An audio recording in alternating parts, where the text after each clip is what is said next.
actual budget increase was less than the tax cap would have allowed for, but all the other years it was higher. So and many of those increases, we didn't go specifically to the level of what caused the budget to be higher than the tax cap would have allowed. Okay. And on the inflation side, inflation was relatively high, so you would have expected that method might have enabled us to function, but it still was less than how our budget was increasing. Okay. Thank you, guys. Thank you. Thank you. Right. Next up is the information for the FY27 full-time kindergarten presentation. Yeah, I think I'm gonna sit up here so I can see the Yeah, go ahead. slideshow for people. It's like easier to engage.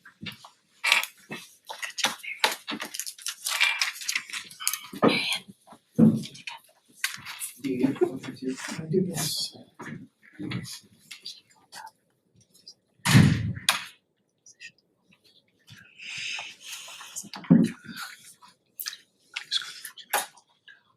By holding the right contraption. Yes, I just didn't have a computer attached to that.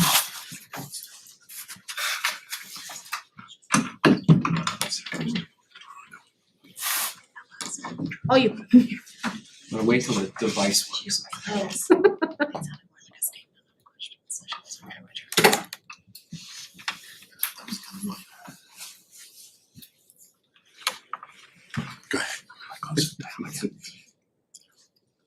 Alright, do you have to advance it? Still receiving message. Oh, you do, okay. So you're gonna stay on there this whole time? Whatever you need to do. That's the right word. Arrows are, yeah, right there. You don't have to stay on there the whole time. Good evening. I'm here to present to you two things that you asked for. You had asked me to look at and describe our current model of kindergarten. I'll do that for you this evening. I'm also going to move you through the conceptual kind of fiscal impact if the board wanted to change the current model from what it is to a full day model. So let's do those two things. This is our current model. There are two pathways available for students and families. The first is a tuition-free half-day program. Or families can opt into a tuition full-day program. So that's our current model. And here are some past and current enrollments. If you're looking at the box in the left upper quadrant, that's our current enrollment. Inside of that box, you can see the 4 schools with which we operate kindergarten: Atkinson, Danville, Plastow, and Sandown Central. The number next to the school is the total number of kindergarten students in that school during that year. And then it's broken down by full-time students and half-time students. The total student population you can see outside of those boxes relatively close to the proximity. So this year, we've got 216 kindergarten students. Last year we had 228, the year prior was 244, and the year prior to that was 220, to give you some historical breakdowns of how they're spread between our schools and who's opting for full and half-day programming.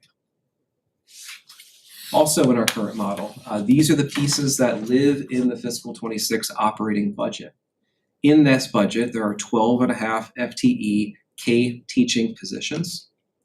There are 12.0 FTE K paraeducator positions.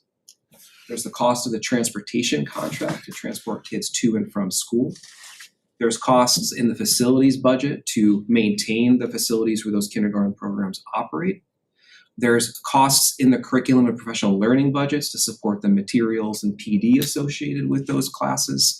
And there's also costs in the elementary school budgets to provide for the supplies and classroom materials there. So those things are in the operating budget now, currently delivering them to the 216 kindergarten kids that are enrolled with us. If the school board wished to change the model, 3 things will happen. The first is the district will lose tuition revenue. So we will no longer be collecting the tuition revenue from families that we currently are. The second thing that will happen is that we will gain additional new adequacy revenue that we're not currently getting now from the state of New Hampshire because of the model we run. And the third thing we would need to do is to assess staffing numbers and see if we needed to have any increase or potentially decrease to those staffing numbers. So that's what I want to walk you through these 3 things now. the loss of tuition revenue or losing tuition revenue, I can share with you actual numbers of what that tuition and revenue has looked like over the last 2 years. Fiscal 24, you can see on the left-hand side, the district collected about $709,000 from families to help supplement the funding of kindergarten programming. And in fiscal 25, that number was significantly less at $541,000. You can see the breakdown from towns. This is what we say we're losing adequacy. We're losing revenue from the families. We'll no longer be collecting this tuition revenue for them.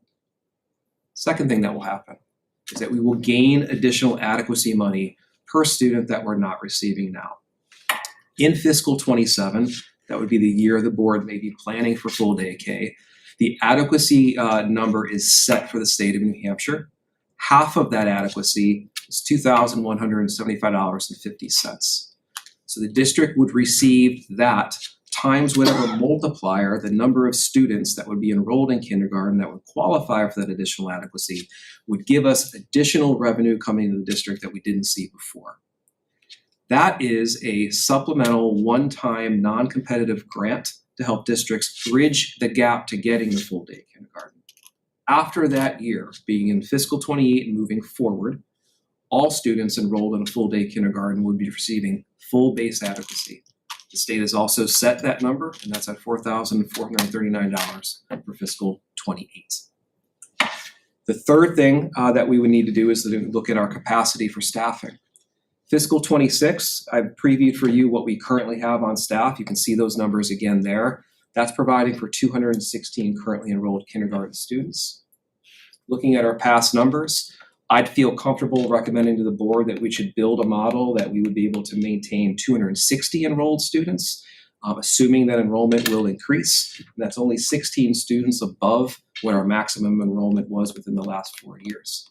In order to do that, we would need to increase a half-time FTE for a teaching position, and we would need to make 2 half-time current FTE paraeducators whole. So we'd be adding a full-time equivalency for para.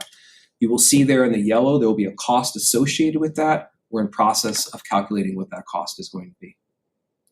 So when we get to the next screen, we are looking at a model to get to a point of the district that is understanding what it would cost from here. We need to be projecting what tuition that we would be expecting if we maintained our current model, and we would need to start with whatever figure that would be for fiscal 27. We would subtract the additional adequacy that I mapped out for you in a previous slide that we would be receiving if we move to a full day model. And then we would be adding the cost of that staffing adjustment to that number. And I think looking through that simple equation there would get the district, and I think really transparently to the public, a real clear figure of what it would cost to move or to change models next year. Current model and fiscal impact is here.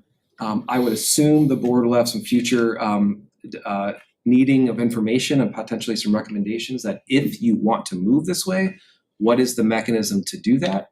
And if that's the case, I'd be happy to come back and present some options about mechanisms and potentially even do that with having some numbers here where the highlighted kind of figures are standing place right now. But happy to answer any questions or thoughts the board may have. Jack. Thank you for that. This was great. The financial stuff is good. I mean, it's good to lay it all out. But for me, and I have a rudimentary understanding of the impact to the children, and I think it would be a fruitful exercise to put together a pamphlet, a brochure, whatever, right? Saying here are the benefits, the social interaction, the academic, 3 years down the line, how does this help children improve academically? The early, if I remember correctly, the early identification of particular needs of particular students. I think it would be very important to say, here's what it costs us, but here's what we're getting in return. So just my 2 cents, maybe a nickel's worth, but who knows? Any other questions for Justin this time? Yep, Melissa, go ahead. With the current staff that we have right now, how many students do you think would be the max that we could have if we didn't increase the extra staff? Could you bring me back to the enrollment slide? Yeah. 40. Cause I know you said 40. you currently have 216, but what could it go up to? Yes, that one. Yeah, it is that one. Okay, so what's your question again here? So with what we currently have right now, so with the 12.5 of the teachers and the 12 of the paras, what would be the max number of students if we did not increase to the 13 and 13? I got you. So when you're looking at, you got 12 and a half kindergarten teachers. A half-time teacher can't teach a full day course. So we would be able to right now have 12 kindergarten classrooms across the district. Okay. And what's the max per? 20. Okay. I was just going to ask if you were comfortable with that increase of 44 with an additional hypothetical 44 students with adding half a full-time and one full-time para. That's something. Currently, right now, on what is it, October 16th, 15th? Yes, I'm comfortable with it.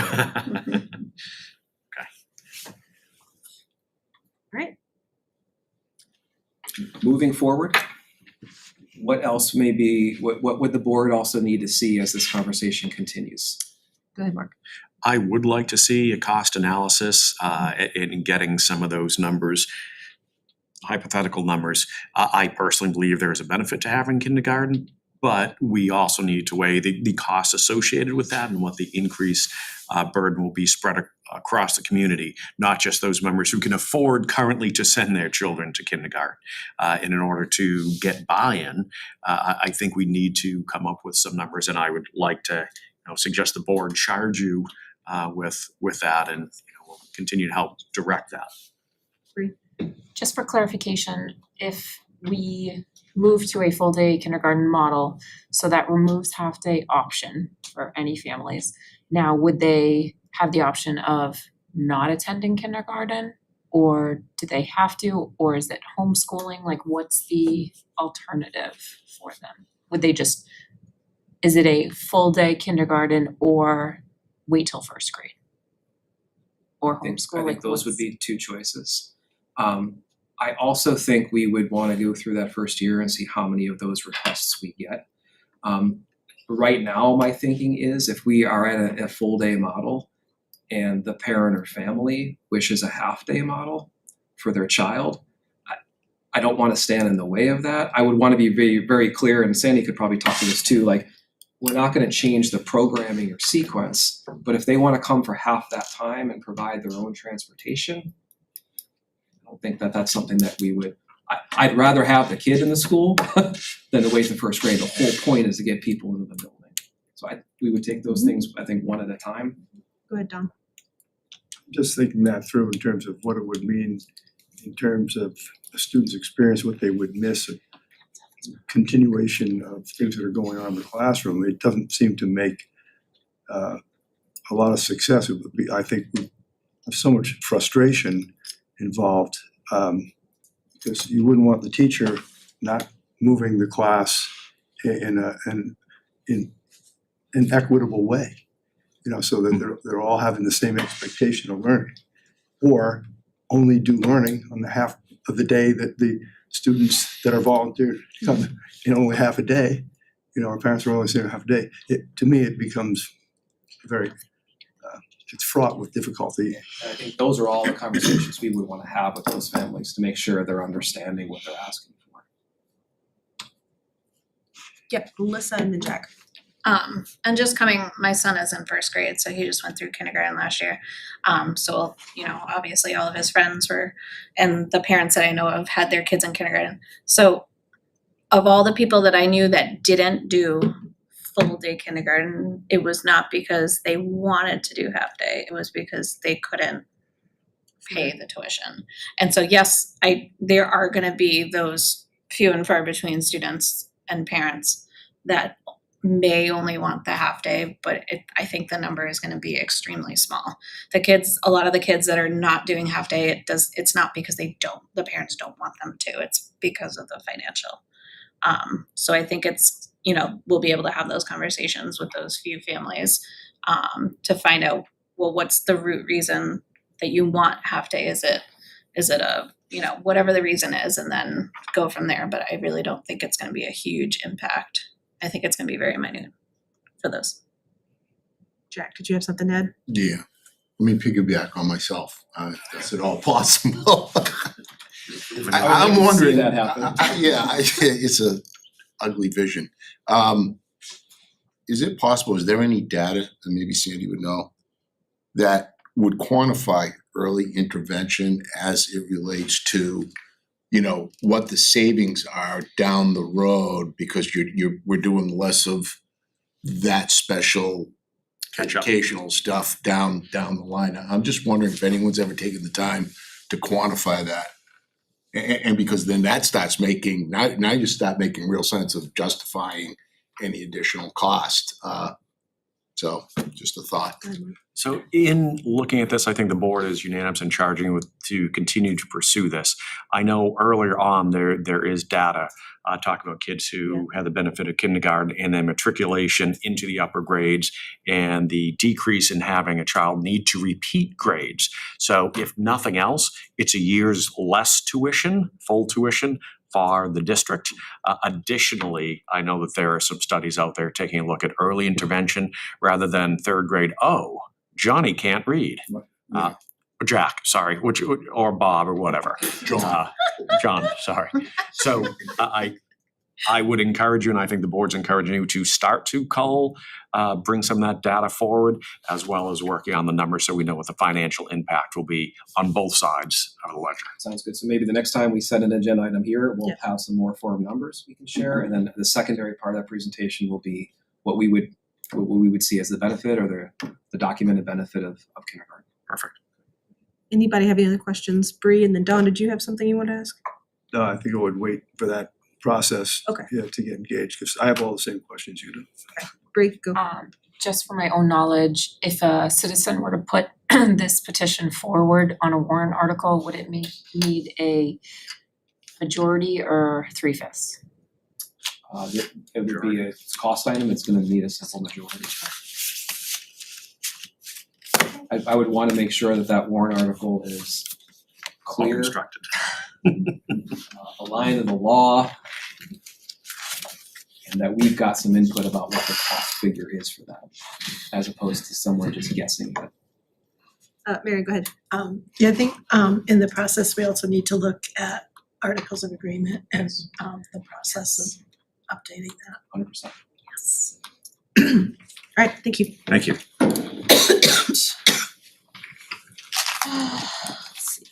Next is our athletic turf service request for proposals. So that follows the kindergarten presentation immediately in your packets. As we kind of mapped out last time, this was something that the board tabled and sought additional information. And I know that we had sent that previously to you folks, but to remind you, it's also there on page 26 of your packet. So the questions in bold are what we received from the board, then the responses from the admin team are there. I know everyone's had a chance to review that. The executive summary follows. And then what we've added this time, and what we're going to continue to do moving forward is the actual RFP itself. We'll be attaching those when we are making recommendations to the board. So you'll see a lot of pages kind of after that. But the board wished to revisit there, and if I can provide any additional information or clarity around the questions and responses, I'd be happy to do that. Does anybody have any questions? Jack, yes? So, promise not to be too long. So, I wanna first, after reading a few of the things on social media and listening to some of my fellow board members last week, I always go back to review the meeting. My issue was not with vendors at all, or for that matter, even 2 meetings before that. This is about what we put out. Whatever we put out is what the vendors bid on. So, people were talking, well, they must be good, and that was not my bailiwick, was to question the vendors. I just wanted to be clear on that. It was more about the scope of the work and some of the details that went into the RFP. So I reached out to a dozen different companies, 2 golf courses, spoke to the head greenkeepers, tried to reach out to a professional sports team, but I haven't received a call from them, as well as UNH, and UNH didn't get back to me. I also took the time to cost out purchasing the equipment or renting it, just because I think it's a fruitful exercise to see what all our options are. I'm not suggesting we buy equipment. I'm just saying, when you start looking at this, it's makes sense to look at it from all different perspectives. In general, there were a number of varying opinions and suggestions, get a little bit all over the map, but the one definitive thing that 100% of the people I spoke to all said was the first thing you've got to do is test the soil. That was unequivocally what everybody agreed on. And as a matter of fact, people asked me, have you tested the soil yet, without even me soliciting that. As far as the seeding goes, general consensus is that it's too late to seed. Many of the companies that do this for a living and they do sports fields, their equipment's already in the barn. They're done for the year. I spoke to the town of Atkinson. They were gonna do their fields last week, but they determined it was too late. And I'm not saying, for lack of a better term, out of the survey that I took, that some didn't say you couldn't do it. They just said, I wouldn't do it. And to be fair, I went online and I looked up, dormant seeding, and it is done and it can be done. What one company told me was that you'd get about 20% germination if you did it in the fall. Then there was another gentleman who told me he was more concerned about the late June seeding as opposed to the November seeding. And I'm just coming to you with all this information that I collected. Because if you looked at our fields late June, we had no water.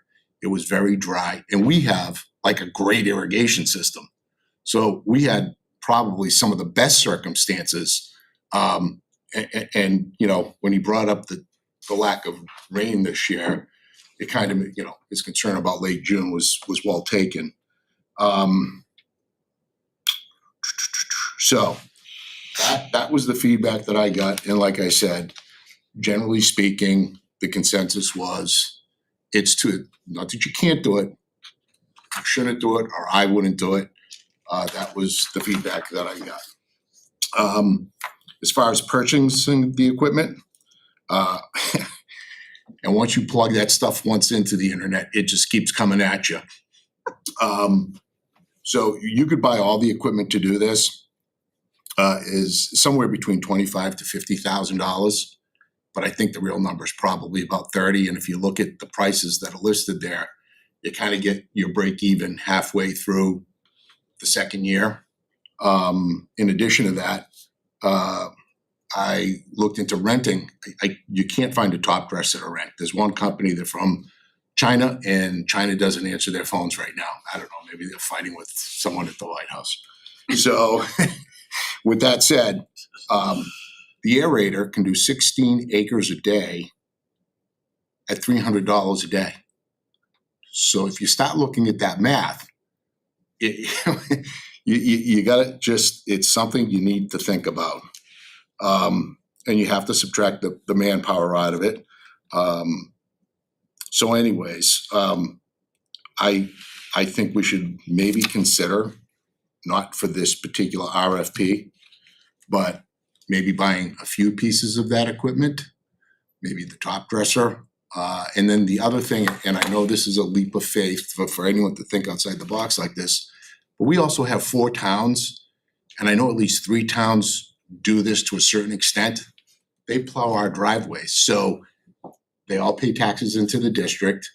If they needed a top dresser or an aerator for 2 days or a day, maybe it would make, you now have to look at that savings as well, just like they plow our driveways. So trying to justify this, because do we really want to buy a piece of equipment that's going to sit there with the exception of 2 weeks a year? I mean, let's be honest about it. On the other hand, there is a cost savings associated with it. But I thought maybe if the towns could use it too, that would make it more palatable. You have to build a new garage. No, these things are like, well, like the top dresser is almost a piece of farm equipment, but you can bring it around on the 4-wheeler. We have that brand new, gorgeous, I want to say $60,000 tractor. That thing is meant to do this, to pull 2 of those pieces of equipment. But you can do it on the little 4-wheeler things that we have as well. But there's a wide variety, and I would count on facilities to make that decision. So there it is in a nutshell. I would not because of the situation, because of my gut instinct tells me that November is way, way, way too late. And the other thing that and the superintendent and myself, we talked this out a little bit.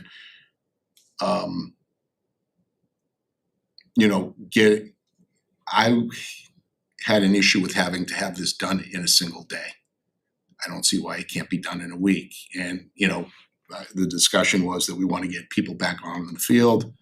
I feel as though this is being done at the end of November, and I live around the corner, and very rarely do you see kids out on the field. But you could also divide that up into, it's 18 acres, do two different applications, do 9 acres in one application and 9 acres in the next. And it wouldn't probably take you more than a week. So with that said, that's it.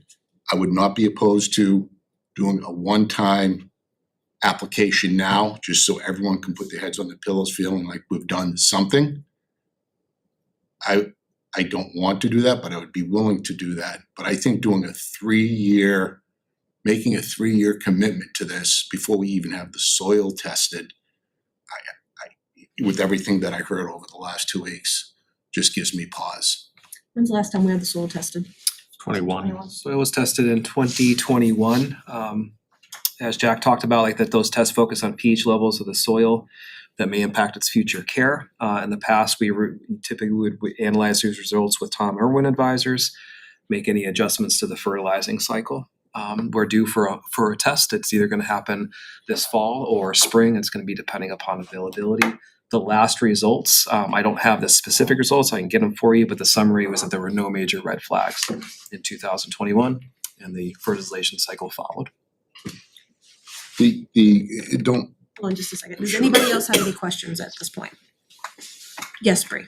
So if we are due for that soil analysis in the fall or spring, does one, this cover that, or two, do they change their plan based on it if we go with a 3-year agreement? The testing for us impacts or informs the fertilization cycle, Not the seed. not a seeding cycle, Okay. not the aerating cycle.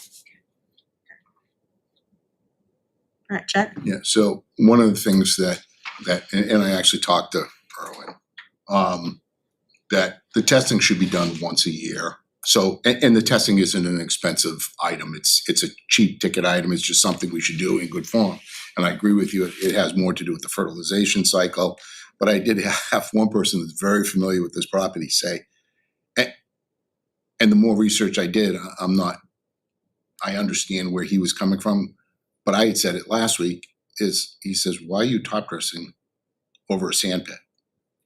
Now, one of the reasons, because I learned more about this than I wanted to know, what you're doing when you plug those holes and you pour sand down in them is it's not so much the new grass, it is you're allowing the existing roots the ability to grow and expand. I don't want to go into too much. I mean, look, I know I've driven you guys crazy, but again, this is about oversight and making sure that we're expending the resources the best we can. And when I have 9 people all kind of on the same page that do this for a living, I mean, if it's worth 20% and that makes us all feel better, but I look at those numbers around renting and purchasing, or maybe doing a little bit of both. Boy, man, it makes fiscal sense to me. And that's why, I mean, we could, if we want, waive anything we want. Last week it was, it's a 3-year the last meeting, it's a 3-year deal. That's what the RFP is for. Can't we reach out and say, can you wait till we get our arms around this, do one application for now? I feel like this thing has been pigeonholed into a certain arena, for lack of a better term. Well, it'd have to go back through the We process. would have to go back through the process. Let me. Yep. Did we only have one bidder on this? Yes. I feel like one of the reasons why we had one bidder is because we really specified the equipment to be used, how much equipment that was used. In other words, we want this done in a day or two. I think there were very few companies out there with the scale and scope of this organization. So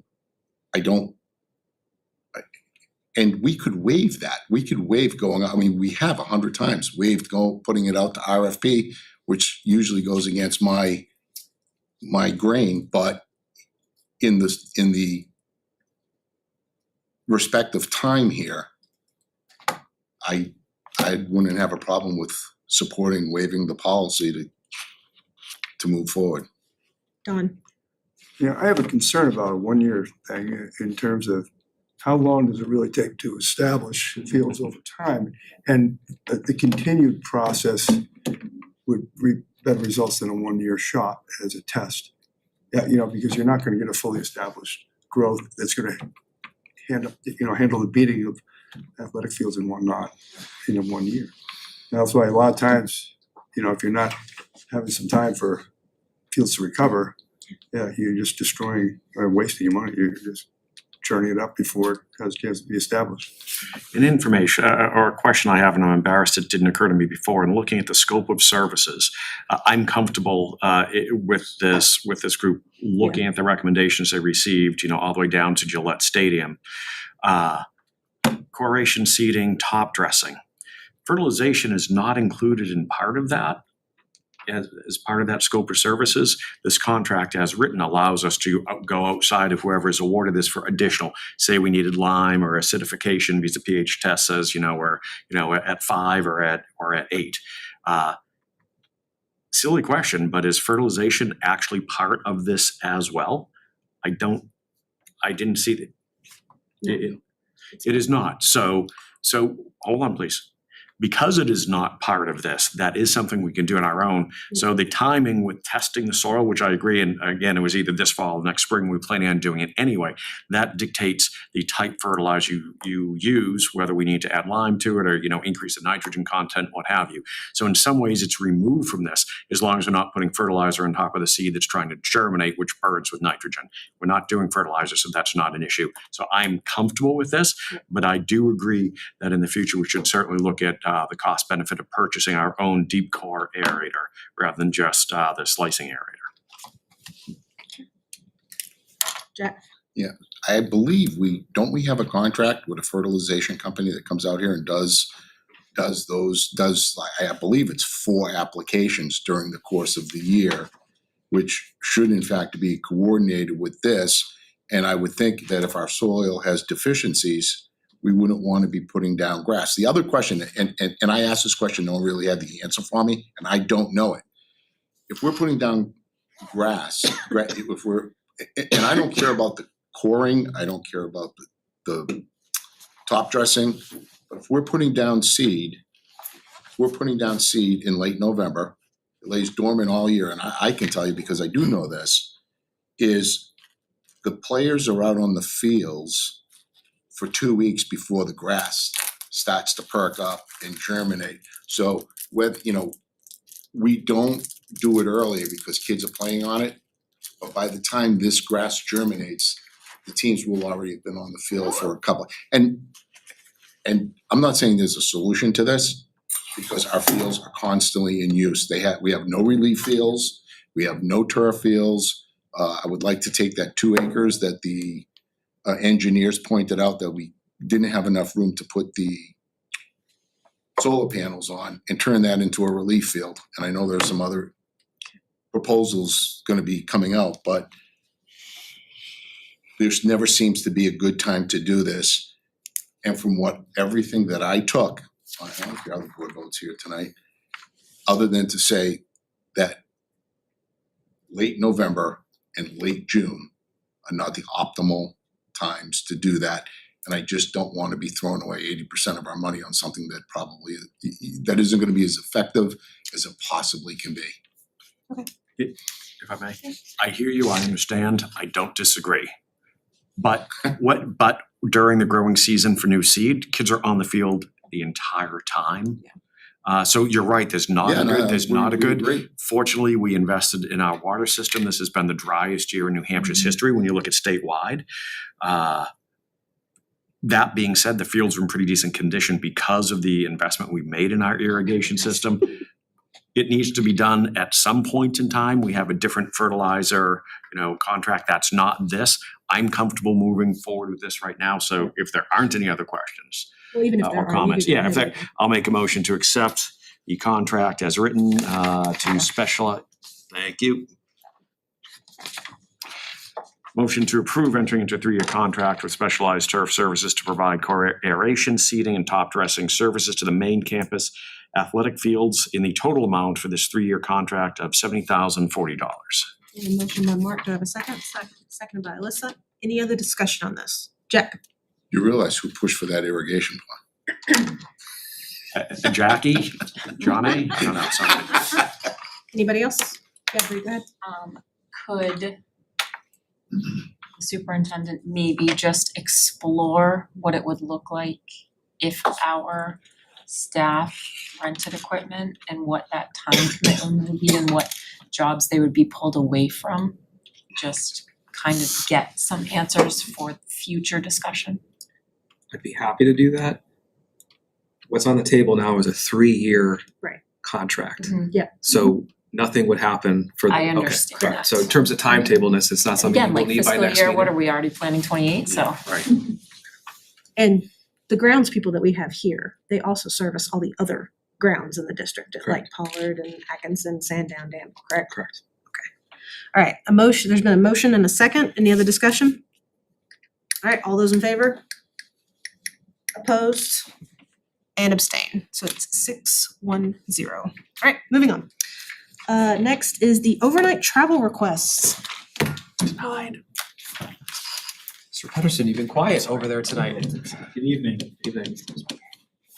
Smart man. How are you? Before you have two overnight trips. Both have been taken before. I mean, this is just these have kind of become annual trips. The first is Youth and Government, and this is the James O'Neill Leadership Training and the Model Legislation Program. It is going to be April 9th, 2026. This is going to be at the Concord, New Hampshire State House. 7 students, 2 chaperones. They're staying in Concord, and the cost is covered by the YMCA. Nice. So that just is per policy, we just need approval to have our students be staying overnight. So I don't know if you want to look at both of them together or if you want to do them separately. We'll do them separately, just Okay. that's what we just do. But again, this is something that they have gone to before, is that correct? Correct. Okay. Correct. So that's the James O'Neill Leadership Training that's the one in April, and then the Model Legislation Program, again, also in Concord, also in April. There is a cost associated with that, and the cost for that will be covered by the students. They are, I believe, fundraising tonight for some of this. So don't disappoint the kids, you're saying? Yeah. So those are the Youth and Government ones. They're associated. It's a back to back, but they're associated with each other. Bree, go ahead. For the second one, the Youth and Government Model Legislature Program, I see a cost associated with that. Is this the first year in a while that there is a cost associated because of the budget cost, or was there always a cost associated? I believe there's always been costs associated. We try to help out clubs and organizations as much as we can through what we have. I do not know off the top of my head, what this has cost in the past and how it compares what it's costing this year or what it's going to cost this year. We'll do them separately, but who wants to make a motion for the first one, the Youth and Government? So moved. So the Second that. all right, hold up. The motion was The motion is to approve the Youth and Government Club's overnight trip request from April 9th through 11th, 2026 to attend the James O'Neill Leadership Training and Model Legislative Program in Concord, New Hampshire. all right. Jack move that motion and Bree seconded. Any other discussion? All those in favor? Opposed and abstain. All right. And then did you want to say anything else about that second one? You kind of touched on a little bit. Well, that first one that I said was they were connected. Yeah. And then the second one is actually the Harvard Model Congress. Oh, okay, go ahead. So the Harvard Model Congress, again, it's with Diplomacy Club. It's similar in terms of the fact that it's modeling government, similar in that, like I said, the modeling government with those same kids. It's just in February. And again, it's overnight. This one is in Boston. Does anybody have any questions about this one? Yeah, Jack, go ahead. No graphs, no charts. Not tonight. I was actually been working on the graphs and charts all evening, that's why I was quiet. This has been going on for a very long time. It and has. It's a great opportunity for the kids and, you know, all the feedback we've gotten over the last, oh God, can I say 10 years? You can say. Yeah, it's always been extremely positive. So thank you for what you do. Yeah, Marianne? I'd just like to ask that we have students from these trips come back and report out afterwards on the experience. Okay, would you It's a great idea. for student, staff, Yes. family share maybe? Okay, Yeah, you'd be very impressed with that crew. okay. And, Yeah. They're good public speakers, you know, they learn how to do this, they train for this, basically. Is Ryan still doing it? Ryan is still doing it. Right, who is outstanding at the whole process, has been there a million times, so it's a good thing, I'm glad we're doing it. Someone wanna make a motion? I make a motion to approve the TRHS Diplomacies Club overnight trip request from February 19 to 22nd, 2026 to attend the Harvard Model Congress Conference in Boston. Second. Motion by Alyssa, seconded by Bree. Thought you were going back in time there for a second. I know, sorry. Any other discussion? All those in favor? Opposed and abstain. All right, unanimous. All right, thank you Thank so you. much. Thanks, Mark. All right. We'll make some charts. We're about to get them. Yeah, we are. Budget to actual report. To do something over here. Come on down, Maria. And is this able to be put on the screen again? Yeah, he's doing it. Good night, everyone. Good evening. So, I'll wait until you set up. You log in your steps, Dean? So in front of you, you have the financials for September of 2025. I actually want to start by saying that I want to happily report that all of our towns are caught up. They have submitted their payments and we have received all the revenue as of September from all of our towns. So I also want to express my appreciation for that, especially in a difficult year like this. Thank you. Let's start with that. Starting with the first graph, if you see the revenue, as of this year, we have received 16 million. Last year, as of September, we have received 17.7, so we're short on that. Expenses, we have prior year 14.4 million, and this year 15 million. So we are above in expenses and below in revenue. Compared to budget, we are 23% of our budgeted revenue, and we are at 18% of our projected expenses. The actual revenue of 16.4 million, 84.7% of that has come from the towns or from the taxpayers. 12.2% of that has come from state and federal resources, and then 3.1% has been local, which the majority of it is just tuition and the programs that we have internally. For the actual expenses of 15 million, we have operating 27.3%, salaries 38.1%, and benefits 34.6%.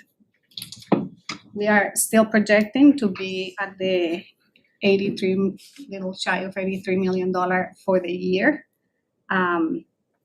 Obviously, it's early in the year. We have only had 3 months, so it's hard to predict so far in advance, but we are on track to be about 83 million. As of the end of September, we had 3,300 registered students, 596 employees, and 61 special education contractors. I just had a question. Could you just expand on the top where it says revenue versus expenses? We're already over what we were last year. Mhm. What's driving that?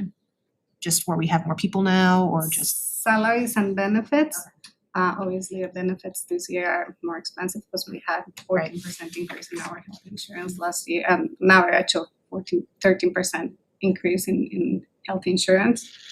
We also have obviously higher salaries because all of our employees and our CBAs have increases. Okay. So retirement, New Hampshire retirement is also higher because it's a % of their earnings. Yeah, go ahead. Yeah, and also just to point out to that same question, I mean, comparing that bottom, the very bottom part, we're talking about kids, employees, and contractors, looking back to where we closed the fiscal year of 25, so when we reported this slide out to you at the close of the fiscal year, since then, we've gained 90 students. Oh, okay. We have 25 fewer employees. Yeah. And we have 2 additional contractors. Okay. So it's not always it's Right. not always the expenses are driven by more people. It's that the people that we have cost more money because we've got 25 less of them employed right now than we did at the close of last year. With more students. With 90 more students. Yep, Jack. Those 90 students, Justin, are they spread out throughout the district? Are they in a particular town, where's they're- that weighted? They're in our district, they're out of our district, that's special education placements or charter schools. They are attending schools half-time for us. Some of them are non-resident students that we've accepted in to the district paying tuition. They're not in a point now where they're in a bubble in a certain grade level or a school where we are concerned. Thank you. Anybody else have any other questions for Maria this time? Thank you. So much. Thank you for this. Thanks again, Maria. All right, now we have some, we're getting to that time of the year where our warrant articles are gonna start becoming a regular theme. So we have, the first couple, which are usual ones, talking about the first session, second session, and then, Article 1, election of officers. Then you've got just sprinkled in there our operating budget, and then we've got, is it 4 unions we're negotiating? Yes. Yep. So we'll have 4 warrant articles for that. In yellow with the X, obviously, we do not have dollar amounts at this time. But this will be a recurring theme. Does anybody have any questions on this right now? Marianne, yeah, go ahead. Yeah, I just had one question, why Article 9, which was general acceptance of reports, came before the last collective bargaining agreement? Because I think people run out of energy with a lot of Right. warrant articles, and maybe that one could go lower than the collective. Yeah, so this isn't set in stone, obviously, before it gets posted, like, and finalized, like, we look at order and everything if we need to Yes. change and everything, but that, yeah, duly noted for sure. Because as we get towards the end, then people start losing steam. Yeah, I mean, with the exception of the first and second articles, it's the board's Sorry, discretion in discretion. terms of orders. So. Any other questions on these? All right, and again, this will be a recurring theme. I believe Sandy, this is you, the It is. ED 306 updates. Thank you. Go ahead. Good evening. So I have been, I think, talking to the board since late last spring about the revisions that the State Board of Education made to the minimum standards for public school approval, or otherwise known as the ED 306 rules, that will take effect on July 1 of 2026. And some of those rules that pertain to high school programming will become effective for the incoming freshmen on July 1, 2026. So my intent in bringing this information to you, which I know is dense, is to front load some information that will hopefully provide you context, resources, reference material, and background to help you and assist you in your work of reviewing policy, which you will be seeing quite a bit of. So the intent of this executive summary was to do just that. So I wanted to highlight some key changes and provide some resources, and also share with you that every time that we have a chance to review some of these changes and parse them out, I have created a shared team drive for the school board members. I have not shared it with you yet, but it will be organized such that every executive summary, so you don't have to search through board packets, will be placed in that team drive along with supporting documentation. And many of these summaries will have active links in them that will go directly to the materials that you might need to look at. So just wanted to announce that before you got the invites. You should be receiving those tomorrow, so be on the lookout for that. So leading up to policy, which is the next item on the agenda, I wanted to kind of talk through some of this. So some of the resources that you will see, Table 1, will provide an overview of some key definitions that are included in this new legislation. The terms that I selected are not exhaustive. There are other terms that are in the legislation, but the ones that are in the glossary that I provided for you in Table 1 are terms that you will see very frequently in policy revisions that will be coming to you. Many of those terms will be in policies that we're going to be talking about tonight. So again, this is a resource document for you. Should there be other terms that become important in your work to review policy, we will add that to this glossary. So be on the lookout for that. A huge focus of the ED 306 rules is a shift to competency-based education. This is not a new thing in the state of New Hampshire. Competency-based education was officially adopted in New Hampshire over 15, possibly 20 years ago. We have been operating with competencies. Our curricula was written 10 plus years ago, K-12, to embed competencies that are aligned in learning progressions across all of our grades for all of our content areas. So we are in a very good situation with regard to other districts that had not really dug in and engaged in this work. So I just want to point that out, that we're very well situated for this. Some key changes that I really want to draw your attention to. When we talk about competency-based education, what that really means is that we all grew up in the traditional educational model of grades, right? Alphanumeric grades, where they were often percentage-based, there were cut scores to get the letter grades, passing a course. And at the high school level, passing means credit. And the model that we all grew up in was often assigned to a percentage-based grade. Competency-based education, and actually, one disclaimer, not just a grade, but the completion of time, right? Mm-hmm. So we approve a calendar every year that has 180 days on it. Students are required to attend, right? We track attendance, we have to report that to the state. And in this traditional model that we've all lived in for quite some time, credit at the high school had been assigned with what is known as seat time. So seat time means a student comes to school, is present in the building, and if they complete that time and receive a passing grade, they are issued a credit toward their high school graduation. Okay. Competency-based education removes seat time from the equation, and it moves away from passing grades to meeting proficiency or mastery on competencies. So rather than an average percentage-based grade, right? So I taught world language. I'm going to use world language as an example, which I don't often do. World language has multiple competencies, right? So we have reading, writing, speaking, listening, culture, and within those, there are multiple sub-competencies.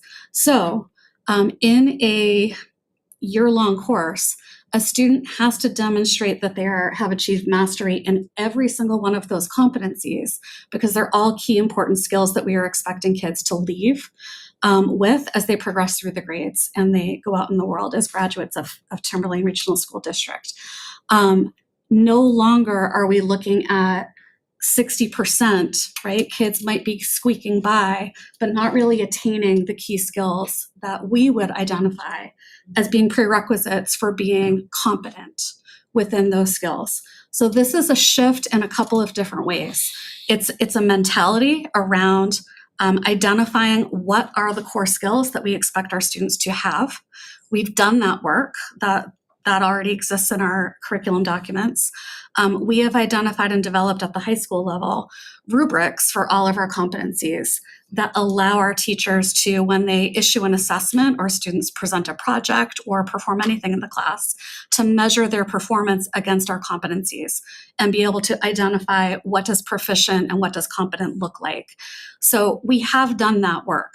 But no longer will students receive credit for earning a 60% and attending 180 days of school. So that is a key fundamental philosophical shift that I'm asking you to wrap your brains around. So we'll talk a lot more about that. This is not the last time we will talk about this.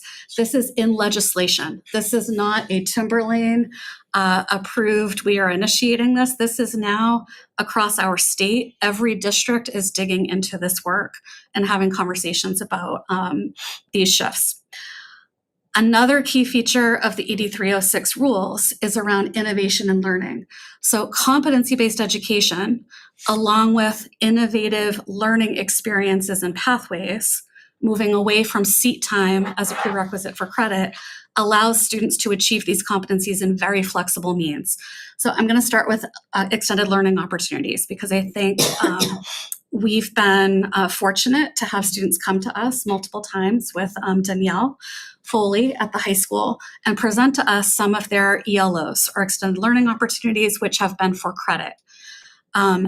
That is another pathway now in legislation that districts are required. It had been optional. This is now a requirement for all school districts to provide for students. So students will be able to earn competencies through ELOs. Again, we are in a good situation. We were at the forefront of some of this work. We're well situated to move forward with that. Some other pathways that students can use to achieve competencies are portfolios. Students can engage in some independent work outside of school, separate from the courses that we offer, come to us with a portfolio of work and say, I believe that, right, I can demonstrate that I have met competency for this course. We now, on us, the onus is on us to develop procedures and to operationalize these laws and to determine what does that process look like, right? So again, we have our competencies, we have our rubrics. We will have to develop a procedure for how we're going to evaluate those portfolios. Students can earn credit through summer learning opportunities outside of Timberlane.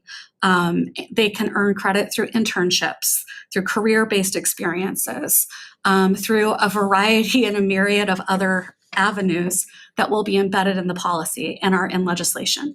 So I just want to kind of talk about it with you, because we will continue to talk about it as we review the policies. But that is the spirit of these ED 306 rules, is to provide those pathways. Students can also learn credit, and this is going to be in the policy we're going to look at tonight, through state board approved programming, through the Learn Everywhere program, which had been championed by our former Commissioner of Education, by the State Board of Education. And so the State Board has already reviewed some programs and said these programs meet competency for these content areas. If a student comes to us with a certificate that was issued by a Learn Everywhere validated program, we're required to accept that and grant credit. Unlike some of these other avenues where we would evaluate them ourselves and make a decision as to whether or not it meets competency. Moving on. Table 2 includes updates to high school graduation credits. And again, these are the minimum standards for school approval. And so the table that I've provided for you, again, it's not my intent to talk through this exhaustively tonight, because we will be talking about this when we bring you the program of studies in early December. So I just wanted you to get a sense, though, that within state legislation, there have been some key shifts in what the state is now defining as a minimum adequate education at the high school level. And you'll see, I tried to align this across content areas. There are some content areas, arts education, digital literacy, et cetera, that have no changes whatsoever. The sciences have not changed. English, you'll see, was reduced by a half credit. It is now 3 credits plus a half credit in writing.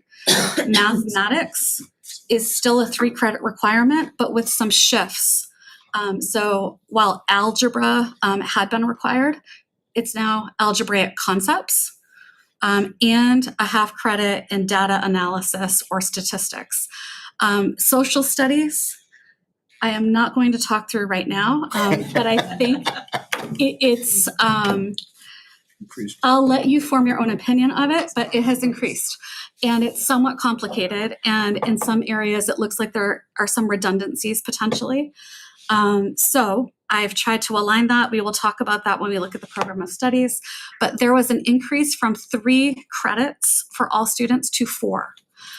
So students now will have to be enrolled in social studies courses for a full year on top of that, unless we take advantage of some of those individual opportunities, right? There are other pathways available to students. Some other changes are that financial literacy, which had been previously embedded in economics, is now its own standalone credit requirement. That's a half credit. Health ed, physical ed have not changed. Logic and rhetoric is a new half-credit requirement for all students across the state. And with all of these changes, the state made a decision to not increase the number of credits, which is 20 for the minimum standards, not for a Timberlane diploma. This is the state requirement, which again is a minimum. They did not increase that, although they increased requirements. So what that meant is that mathematically they backed off on the number of open electives that students would be required to take. So we will be talking to you about this. We are actively working on this. And again, all of this will be brought to you when Mr. Patterson is back to talk to you about the program of studies. If you sit on a curriculum and assessment committee, you will look at that sooner than your colleagues, and we'll be talking about this. That brings me to policy. So the last table that you will see in your packet has been an effort to identify for you policies that, due to these changes, we now are required to make changes to. We've separated them by priority, so you'll see top priority. These are policies that are legally required and have foundational shifts, some of which I've been talking to you about. And these are our priorities. The column on the right is an effort to give you a sense of what our timeline is and where we're at in our process. So some of these policies we've started having conversations about at policy committee. We are not yet prepared to bring them to the board, but they will be coming your way. So this is a way for you all to track what might be coming. There's a high-level summary of what each policy entails and why we will be bringing it to you changes. After top priority, you'll see high priority, which again are required. And these might have some other changes around instructional and operational shifts, student wellness, things of that nature. And then moderate priority. This is not the exhaustive list. These are the top priority policies. So I just, again, wanted to provide this as a resource. We will update this as we move through the policies. And this is a significant amount of work that our district and other districts around the state are engaged in. I think we're fortunate to work in a state where there's a very collaborative spirit. And so we've been fortunate to be part of ongoing conversations with other districts.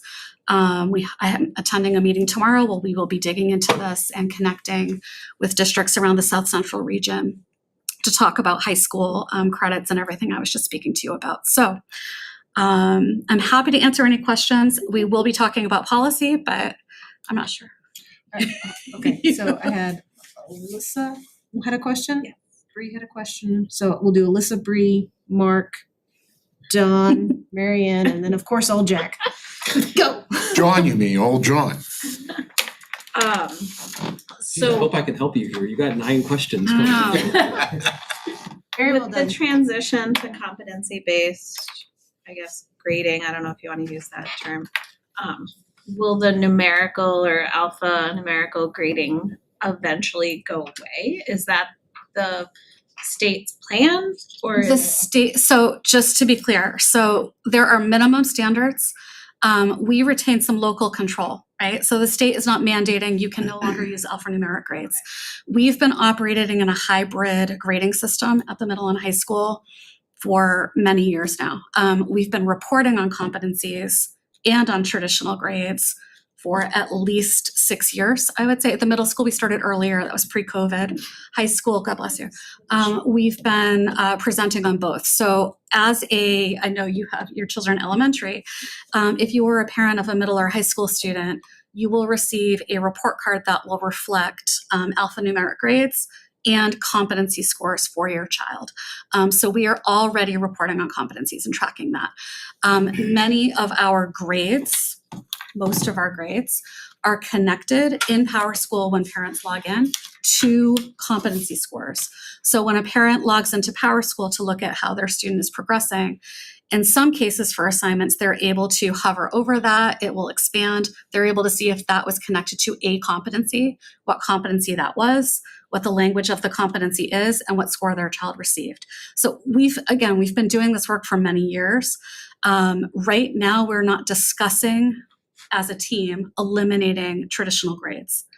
What I can tell you is that legally, we can no longer award a child credit for a 60%, which is what we currently have been doing.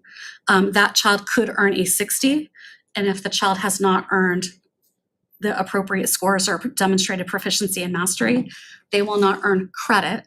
So they may pass a course and not receive credit toward their graduation, which means we would move them into competency recovery, or credit recovery, which again, we offer credit recovery. Our summer program really consists of credit recovery right now. So we would shift our protocols around what that looks like for each individual student. What competencies do they need to recover to be able to receive the credit? Okay, yeah. Bree? Yes. With the competency model, is it a met, unmet? It is, right now is the range. Our rubrics are 4-point rubrics. And so a 3 and a 4 right now would. So it's kind of like a met exceeds? No. So proficient is actually the 4, but sufficient is a 3. So a 3 and a 4 on our rubrics. We're actually talking about moving away from the numerical because a 3 is not a 75. So we're doing that work as well. But yes, currently we have 4-point rubrics, and scores of 3 or 4 would meet proficient with regard to competency attainment. And then I see that on here, it says students advance to new learning opportunities upon proficiency. So are we looking at an entire shift of how students move through courses and programs? Right now, because we operate in a traditional brick and mortar system with semesters and year-long courses. So we've been talking about pathways, right? So students have different pathways. We want to honor that when students have met competencies, we want to allow them to progress. That said, we are not at a point right now from staffing perspectives, from financial perspectives, to be able to say, yes, if we believe a child has met all competencies in January, they're moving on. There may be content associated with that and other competencies that appear in later units. They may not have the opportunity to meet all competencies until the end of the year. So right now, we're not talking about that. However, we're exploring avenues for how we can support students individually who might need a little bit more or be falling behind. And then lastly, with this competency outside approval kind of avenue that is being introduced or utilized more, how does AI fall into that, and how are we combating proving students are meeting the outcome if they're providing outside resources that could have been generated? So that's a fantastic question that we haven't had a chance to talk about right now. Full disclosure, we are working on implementing, here are the policies we have to have, here are the changes we have to make, here's what needs to be in the program of studies by December so that students can pre-register in January for significant changes to everything that we are currently doing with our students. So we know that we will have to, we're talking about it, we haven't made those decisions yet, but that'll be something we'll have to consider, so that's it, yeah. So time and seat, not as essential. Being a former language arts or foreign language teacher, hypothetically, you could have a student come in, transfer student from Montreal, who says, guess what? I'm getting my competency in French 1, French 2, French 3, and French 4. Or I'm only going to show up to class once a week. Test me. Is that a possibility in this scenario? Theoretically, yes. What I can tell you is that that's happened before. And we would counsel a student who came from a region where that language was spoken into taking a different world language so that they could acquire new skills, right? So, however, theoretically, yes. And I can tell you, and I believe most teachers will tell you, that while we want our students in front of our teachers, we want our students in school, there are social connections, there are personal connections, there are areas of growth that schools provide. beyond academics. Academics are fundamental. But there are every year students who Game seat the time system. is not always what's going to cut it for some students. So Second question, and this is kind of just a philosophical one. We have seen the benefits of individualized learning here. Some students who, under any circumstance, would be super high achievers, yes. hitting potentials and stretching themselves academically in ways that traditionally they would not be able to. We've also seen some students that traditionally would not have thrived in this and may have been left behind in every sense of the word, finding their groove, getting the support they need to achieve their own personal best. That takes time, that takes resources. It's different for a teacher to be in front of a class of 25 kids who are all taking the same exam in the traditional way, to being in front of a class with 20 kids and 5 kids are all off doing their own things. And this teacher's then responsible for making certain they fit into the matrix. And which rubrics can I test this child on, this individualized learning? Do we have the support systems in place to support our teachers to do this? Because I know their time is pretty darn tight right now. How So do we support I that? appreciate that you are identifying all of the questions that we are also asking ourselves. So, and I don't mean that to pass off your question. Again, these were passed in December. We started dissecting them in February and really this summer. Those are all decisions we have to make in a very short timeline. So we are having those conversations. We won't know the impact to staffing levels right away, right? And so the incoming freshmen who are coming in, aside from some electives that they may have opportunities to take, it's unlikely that their course of study will look significantly different from what a freshman this year would be taking. But over time in social studies and some other areas, we're going to see shifts away from some elective areas to fulfill other credit requirements. We're going to have to let that play out and monitor it over time. And then with regard to oversight, you know that we do have an assistant principal at the high school who's in charge of alternative learning pathways right now. We have been able to sustain our programming with that one person. That may be another area where we will have to invest some financial At least the state services there. is funding this mandate. That's good news. Marianne. So is the legislation to not use 60% grade to move on effective now or next year? It's quite honestly, we've been competency-based as a state for many years. Marianne? Many districts like ours are living in this hybrid world. And it's not a mandate. So the mandate is that credit is connected to competency. They are not telling us that we cannot issue grades, just that we can't have credit be associated with a passing grade. But right now, is our credit associated with a passing grade? Right now it is.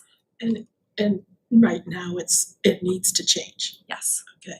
And for a class, whether it's a semester class or a full Yes. year class, a student would, as of now, current students have to get proficient on all of the competencies associated with that class. With that course within that With that time frame. course. Yes. So if they missed one out of, I don't know how many competencies in a course, but I imagine there are many.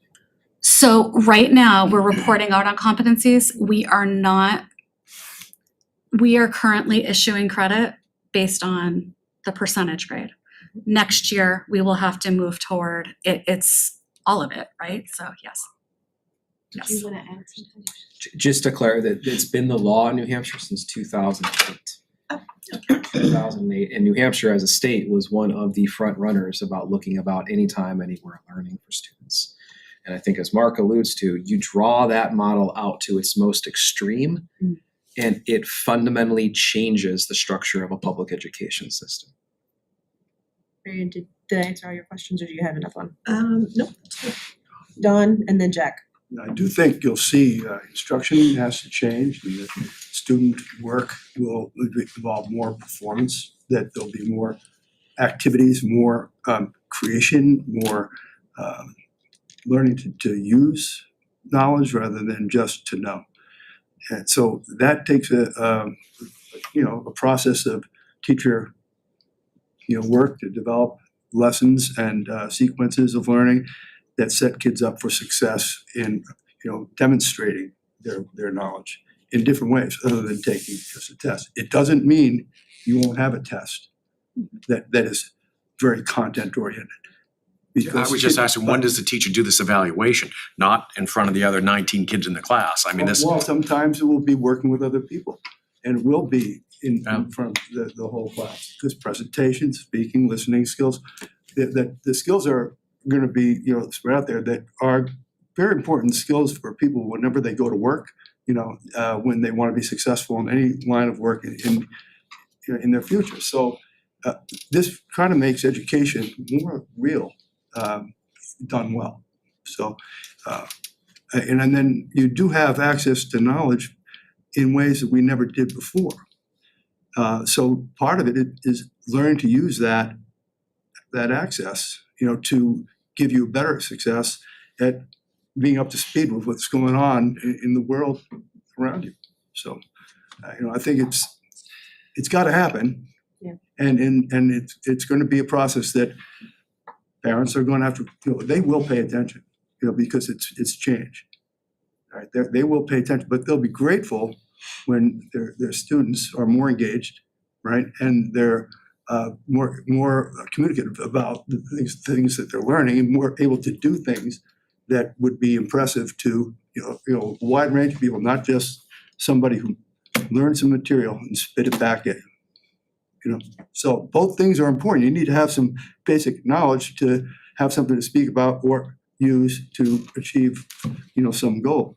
All that becomes part of the teacher preparation and the student experience. And I would just add to that, our teachers have been designing assessment opportunities to demonstrate competency in the way that Dawn is speaking to for quite some time. So again, I believe, and I say this in very good faith, we are in very good shape with compared to other districts who did not dig in to the degree that we did when these laws were originally passed. So our curricula is designed around competencies right now, around skills, but with a focus on knowledge as well. We are aligned K-12. We're regularly reviewing our curricula to make sure that it's up to date, that our teachers are every curriculum committee meeting, we're often reviewing some fine tweaks to our curriculum and things along those lines. So we're well situated, but it's still a lot of work to do. So. I remember last year, going to the middle school to watch seventh graders all present. Everybody was presenting research that they had done and some way of demonstrating, showing it and explaining to people coming in. So the combination of skills there goes way beyond taking a test. Yeah. But the work that they have to do to make that presentation make sense, it far exceeds, in time and effort, what would have taken to study for exam. And it accesses strengths in kids that would otherwise not demonstrate it because they might not be, solely skilled in a traditional learning model. And you'll see people who are great at that content piece who are going to struggle. The rigor is increased with this. All right, Jack? Oof. I know. Yeah, boy, Sandy. First of all, my concern is it seems like an awful overload on the teachers. What's being thrown at them versus the traditional model. I just want to reemphasize, this is a shift within legislation. We have been operating in this manner and reporting out on competencies for many years. So, This is not entirely new work for our educators. so you telling us our model isn't going to change a heck of a lot? Our model for awarding credit will change. So That will be the most significant change at the high school level, is we have the potential for students to earn a passing grade and not earn credit because they may not have met all of the competencies for the course. So until they can demonstrate mastery of all of the competencies, that 60% will no longer be relevant. and when determining that versus a standard, 60, 75, is more of that subjective grading by the teacher, or is it definitive? I understand what Dawn's saying about, you give a presentation and some kids are really strong at, being creative with their hands versus sitting down taking a test, but Yes. Every competency, so I understand the concept of it could be considered to be subjective. And there is some subjectivity to some areas of grading that are not based on accuracy, right? That might be a pure black and white, it's either right or it's wrong. But most learning falls into the category of a range of performance. So all of our competencies have been identified with rubrics. The rubrics break down all of the skills that filter into that competency.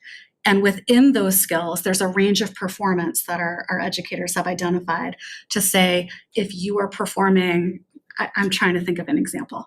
But within each sub-skill, there are key indicators of what a 1 looks like, a 2 looks like, a 3, and a 4.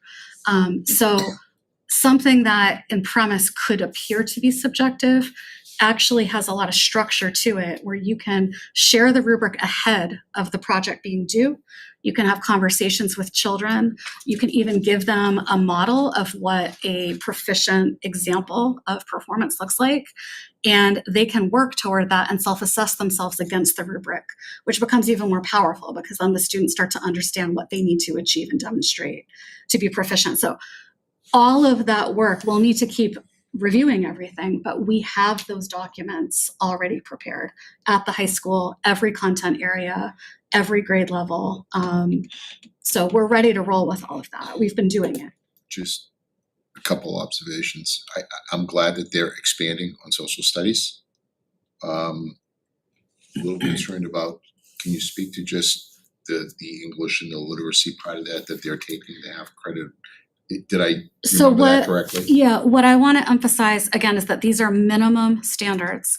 When I will tell you now that when we bring the program of studies to you, we currently as a district, our minimum, or we have multiple diploma tracks, but our current standard diploma exceeds the state minimum standards. The program of studies that we will bring to you will have multiple diploma tracks, and the minimum for Timberlane will exceed the state standards. So while the state has backed off, we do not intend to back off in literacy. And do you, So- one last question, Dawn, I'm sorry. Oh, sorry. Yeah. Go ahead, help you out. So is I Thanks, Don. we can do that right after the meeting down the street. Do you see, and of course, one of my bailiwicks is always some level of grading, which is the proficiency test, and do you see this as enhancing those types of results? What I can tell you is that the assessments that are not designed by us are designed to assess the same standards, academic standards in math, in ELA, and in science that are in our curriculum documents, right? So our curricula is built off of the same standards that those tests assess. Those tests are fairly traditional in the way that they assess students. So Don spoke to that. So yes, there's fundamentally a connection between them. Do I believe that students will automatically start performing and achieving at a higher level on a traditional test in a system that's designed around innovation? I can't speak to that, but we are still beholden to state level accountability, federal accountability around these traditional tests in a system that now is advancing innovation, pathways for students, flexible learning. And so I'm just gonna leave that there. Those are the decisions that the state is making. Thank you for your tremendous load of work that you deal with and the way you bring it to us. And I've been saying this to you for 10 years. It's always impressive. So thank you. Thank you. You're welcome. Any other questions on this? Because we do have to go into policy. All right, Now you're very well situated to understand what we're gonna talk about for policy. all right, go on ahead. Could you All just right. repeat that last part? I am going to I'm bringing you two policies tonight, both for a first read. Actually, multiple policies, but some of them are connected to the two that we're bringing you. So the first is the more straightforward. This is policy IHCA. It is summer learning. This policy was revised to reflect the new rules that I was just speaking to. And specifically, we were required to have a section of the policy that speaks to how career readiness opportunities that students engage in during the summer can lead to graduation competencies and credit-bearing opportunities. So again, this is a first read. You'll see this is based on NHSBA model policy language. This went through 2 reads at policy committee, and the red underlined language is what is new. That first paragraph is what we currently have had. So, Mary, go ahead. I was surprised reading this because it doesn't actually mention career readiness activities. I think it might be nice to add those words. So this is direct language from NHSBA with regard to the legislation. So I think it's career readiness, but also it's any summer activity. So, I mean, just because the description of the changes requires a policy for how career readiness activities and opportunities can be included, and it doesn't say anything about career readiness. I just think whether the No, NHSBA wants absolutely. it or not, I think we should have it. Anybody else have any questions about this policy? Okay, does someone wanna make a motion on this one? Make a motion to approve the first read of policies IHCA, summer activities, and IK, earning of high school credit, achievement of competencies. Motion has been made by Mark, seconded by Mary Ann. Any discussion? All those in favor? Opposed and abstained. Okay. And that was for both policies, but I'm gonna go ahead and have you talk about IK. IK is essentially everything I just spoke to you about. Yep. And so this policy fundamentally is completely changed from the policy that we had. So you will see definitions. Some of the definitions are on the chart that I provided for you. Below that, there are all of the different categories by which students can earn credit. We spoke about the majority of these. At the end of this, there are pieces in there around implementation. And so along with this policy, you are also seeing policy IKAA, interdisciplinary credit, policy ILBAA, high school graduation competencies, and policy ILBAAA. That's actually the following page. I apologize, there's a third policy there. IMBC, which is alternative credit options. Those 3 policies with the adoption of new policy IK would be rescinded. So we would go through that same process where we have to notice it, have 2 weeks notice for the public. We will need full board attendance for you to be able to consider those 3. But with the adoption of new policy IK, these 3 would be the recommendations to repeal them because all of that information would be embedded in the new policy. So this is just the revocation notice for those 3 policies. Okay. Marion, did you have a question? I had a question on the IK policy. Yeah, go ahead. Under section F1E, which is the Learn Everywhere. Yeah. The first sentence says, the district will accept Learn Everywhere credits for at least 1/3 of the total number, and then may petition to allow for a greater percentage of credits. That doesn't make sense. This is in the law. This is language from the law. So the Learn Everywhere program, the Learn Everywhere program is the state board approved program. So if I run a summer learning camp, right? I could petition the State Board of Education for approval for students to earn high school graduation credit for my program. If my program is deemed to be part of the Learn Everywhere program, the State Board of Ed will identify how many credits, what content area that could be. Any student who's enrolled in that will receive a certificate that they will present to us, and we are obligated to accept that credit. We are not obligated to provide more than 1/3 of their graduation credits to them, but we have the option to do so. So we would have to have a process in place to review. So if a student comes to us with 23 credits from Learn Everywhere programs, which it says is an option, we could accept that.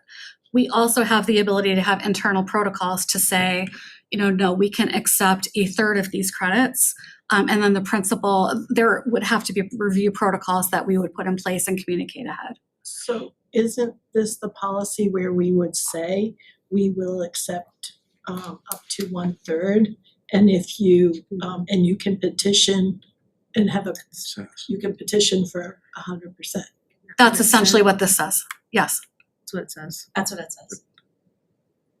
It says that we have to accept at least 1/3, and the student may petition the principal to allow for a greater percentage up to 100%. The way that's written, at least 1/3, I could give you 50% and I don't have to petition anything. Because 50% is at least 1/3.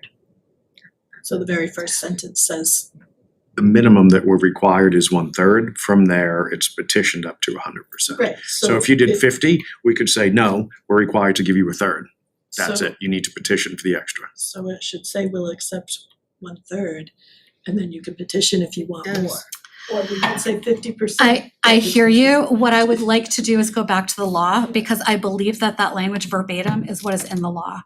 And I'm hesitant to adjust it if it's codified in RSA, that's all. I think the law is saying the district has to take at least 1/3, Yes. but the district gets to set that, and we should set it in our policy. That's, I read that. Where is that you're looking at again? What page? What page? Art, Is FB. it's FB, thank you. F1B, F1. The students will still have to meet, Yeah, Yeah. it's the written well. just, requirements, the equivalent of the requirements of what's been laid out as the coursework. So the competencies that might have to be applied, to a different experience. Yeah. But those same competencies will be assessed. And would be the work of approval, is to make sure that we're not missing some vital piece. And if so, then you would probably adjust the learning experience that you're going to give credit for. The other way of looking at this is the district is required up to 33.333% just to accept it. Beyond that, just to accept it. Beyond that, we have the ability to say, yeah, we're gonna accept more than that up to 100% or not. I hear what you're saying. I don't believe that based on the law, we have the authority to say we will only accept 1/3. We will not review to consider for more. no, I don't Yeah. wanna say we won't allow more than that, but is 1/3 our threshold, or? That's the We state. could make our threshold higher if we wanted to, and say, we'll take up to 50%, and you can petition Without for having more. the student have to petition. I think that's That's what what she's I'm trying to trying to say. get at. I- It- Probably could. I know it work can't be that, less than but- 1/3, but it. I- Don't mess with it. So I will just put this out here, and this is a board decision. If you would like us to change that language, then I would encourage you to have conversation and take a vote on that. I would just put that out there for your consideration, that when we issue a Timberlane diploma, right? For all of these different pathways, we will have protocols in place. They don't exist right now.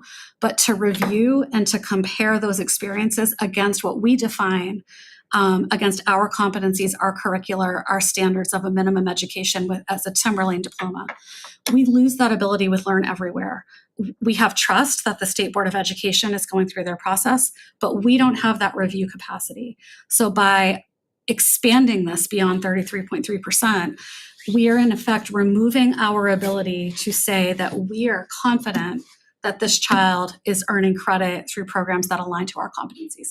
We just wouldn't have the ability to go through that process.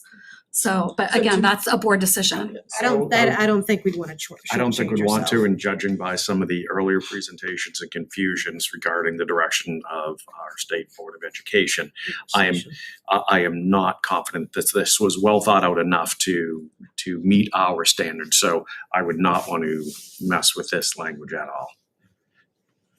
Alyssa, did you have something? No, it was covered. Just less diplomatically. We already voted for first read on these two. I'm sure we'll see them back. You'll see them back, and I will look into your question, Marianne, about career-based learning for summer. Administrator's report. We're there, huh? Yeah, we are. All right. Sandy, you wanna give your, I- toward the end? I can do it now. It's up to you. Sandy's like, I need a break from talking. Couple meaningful things to report out and give everyone the same information tonight. Some of this information I have previously presented to the Budget Committee last Thursday, but it's certainly relevant for us. Our health insurance carrier, Health Trust, has issued their rates, and I'm here to report them for you tonight. So on our AB 20 plan, it is a percent increase of 11.1 rate increase. On our AB SOS plan, it's a 14.1% increase. On the open access, which is a new plan, it's an 8.5% rate increase. Our dental plan is seeing a 4.4% increase. No increase for life insurance or long-term disability insurance. And vision is 100% paid by the employees, and there's no rate increase there. That's the state of our current health insurance increases as we look to fiscal 27 planning. Now I'm going to share with you some information that I think would put those rates into maybe a little bit more favorable light than they currently sit just with the numbers. You may have seen in the news around New Hampshire that there are some districts that are receiving health insurance bills that were unexpected, meaning that their carrier is an accessible type of carrier. And what that means is when their reserves dip below a level of comfort for them, they pass on that additional cost that would be beyond the premium that the school district had previously committed to, and they receive additional bills either for the past year or their current year. The main player right now is school care in that regard. They've issued $30 million of assessments to districts that districts were not accounting for. There's a smaller carrier in New Hampshire that has issued another $2.5 million. I would like to share with you tonight that Timberlane is not in that situation. Our health insurance carrier is Health Trust. They are a non-assessable definition carrier, meaning our exposure is our premium and no more. The risk is held by Health Trust, not us as a school district using them as a vendor. So much so that Health Trust held a meeting recently where they reaffirmed their bylaws to again make clear to the public that they are a non-assessable carrier. And I want to read a portion of that letter to you tonight because I think it's really, really clear where they stand. By reaffirming their bylaws, what they write to us is this protects you, the district, and your taxpayers from unexpected mid-year bills and year-end assessments. We hope that these changes provide groups with clear assurance that they will not be liable for surprise assessments. So whereas some districts are also experiencing double-digit rate increases, somewhere sometimes in the 20%, and may also have assessments coming at them they did not plan for, that's not our situation moving. We've got fixed rates where they are, and we have a health insurance carrier that is a non-assessable carrier. I wanted to present that for you this evening. Also on some fiscal matters, we have our next budget committee meeting next Thursday. It will be the main drivers for that presentation are going to be special education, student services, and facilities. So all told, we'll be presenting about 14% of the budget next Thursday. It will be the single highest number that we've gotten through, and it will be the last group of principal director presentations before we move to larger areas like transportation and personnel coming down the road. But that's next Thursday. Also on the fiscal front, down the road, I'd like to come back to the board and report out what we're investigating numbers for the number of families in our district that are accessing the education freedom accounts.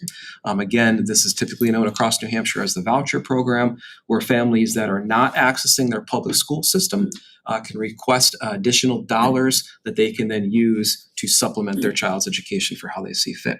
The state is doing a better job at recording those and tracking those to allow districts the ability to identify what those numbers are. Because if you ask me today, we don't have any data to be able to tell you.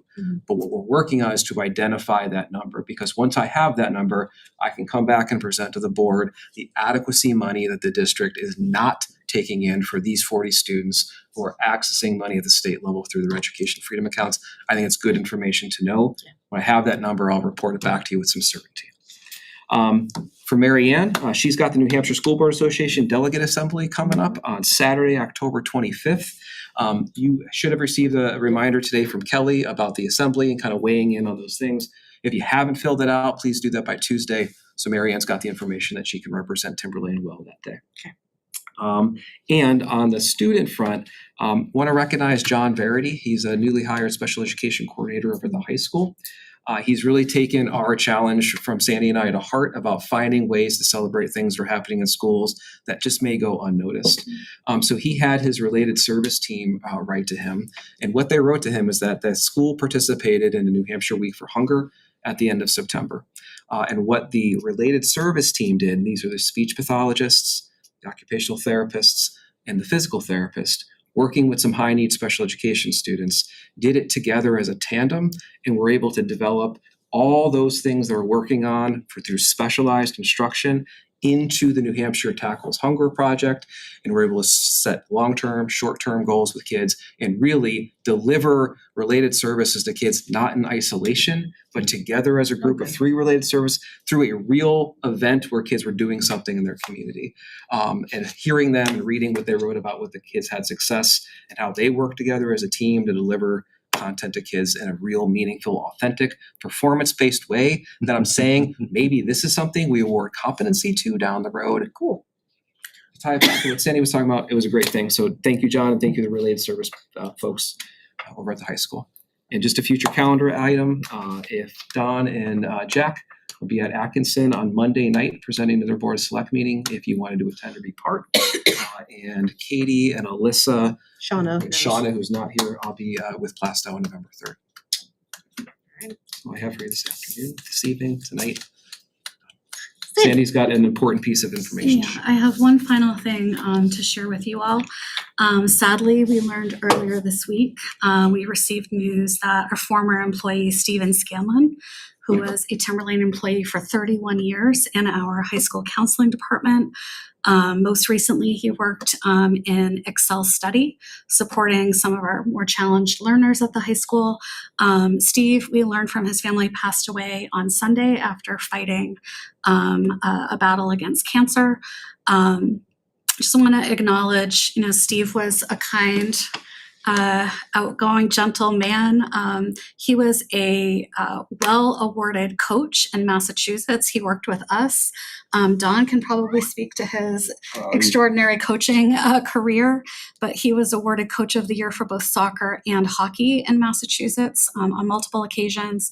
Was one of the winningest coaches in hockey and soccer in the town that he was in, and just brought a lot to our community and to our students and families. And so we just want to make sure that we thank him for his service and extend our condolences to his family. No, you just did a nice job with that. He certainly was a successful coach. He's talking about a gentleman in our school setting, a hockey coach, go figure, But he's a big, strong guy who had a lot of success, had a big smile, and was a very popular and employee. So we're going to. Thanks, Sandy. Personnel report, we don't have anything, correct? No. All right, and then committee reports, we're gonna start with Mary Ann. Sure, let me find my notes. So Justin mentioned the delegate session, I had that noted down. The next curriculum and assessment meeting is November 5th. We haven't met since the last meeting, and Justin attended the Danville Select Board a week ago, Monday, and that went very well. I also mentioned the potential of moving the deliberative session from a Thursday night to a Saturday. So that's been on the radar in Danville for the last 2 select board meetings. And I do have something else under new business, but that can wait. What did your select board say about moving it from a Thursday to a Saturday? So there is, they had received some input from the community that they might be open to a Saturday move. They recognize, the select chair spoke, but she mentioned the logistical challenges because the window during which deliberative sessions have to be held is narrow. So that would be a challenge, but that they had some feedback from residents that they might be interested in that move. So it was positive. Thank you. Alyssa? No updates. Bree?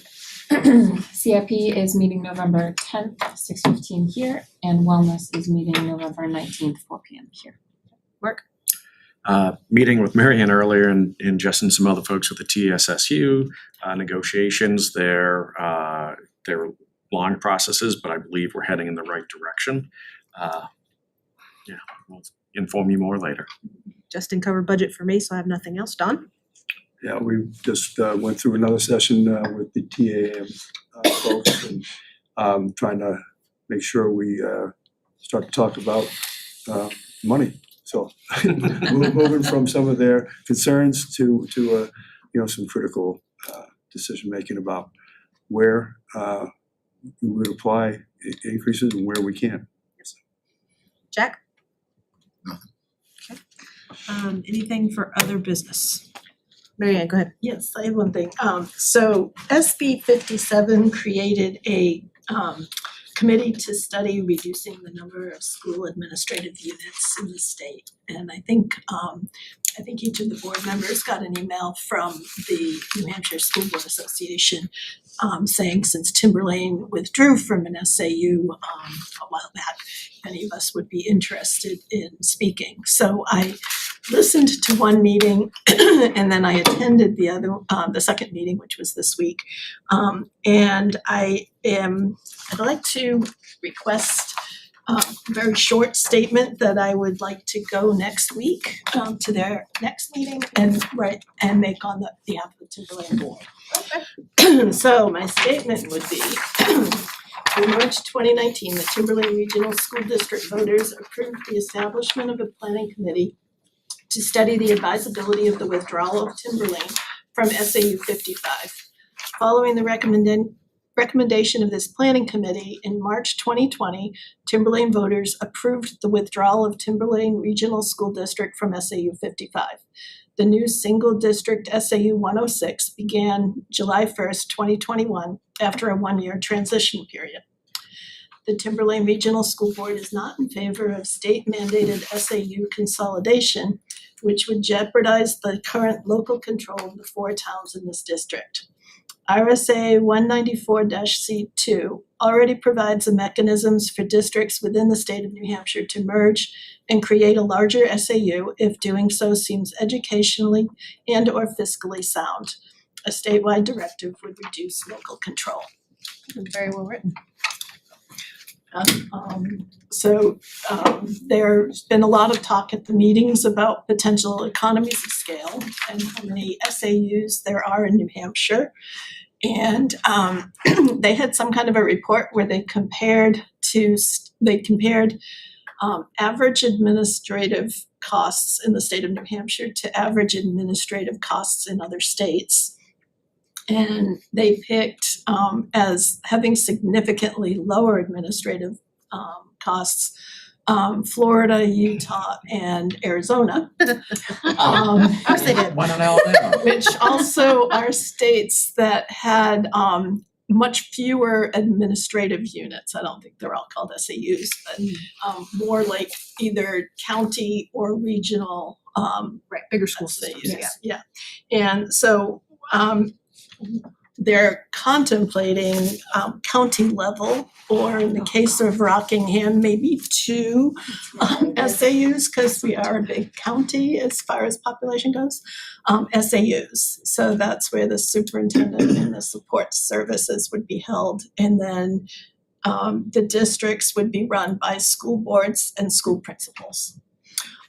So that's one thing they're looking at. So I plan to attend the next meeting and hear what else I hear.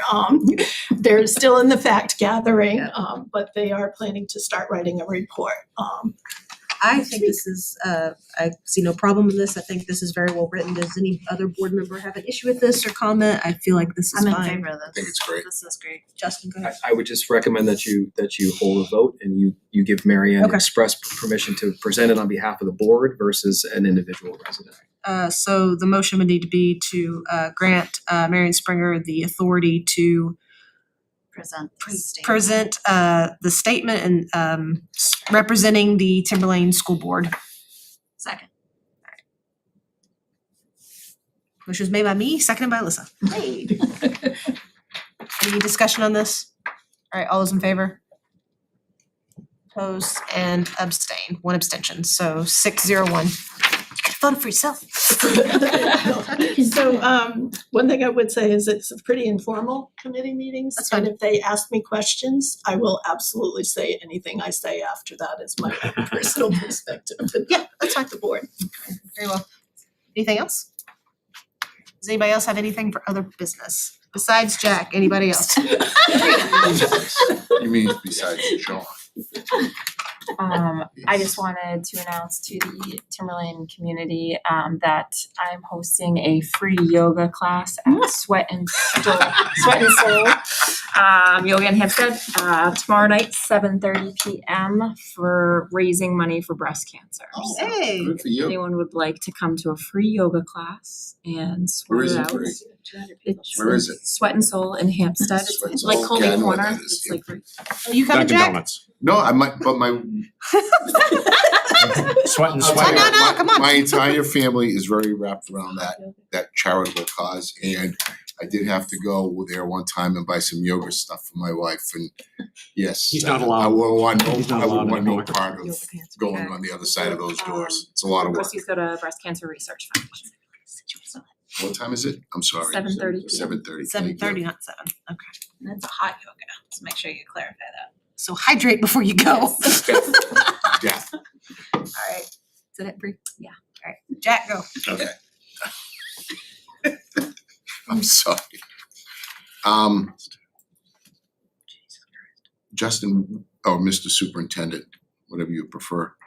Where do we stand right now with the enclosure consultant search? I know we were up to like 4 or 5. I think we had 4 people respond to us. We are attempting to get folks together to do the walkthrough. I think we have a tentative date right now. I'm trying to find.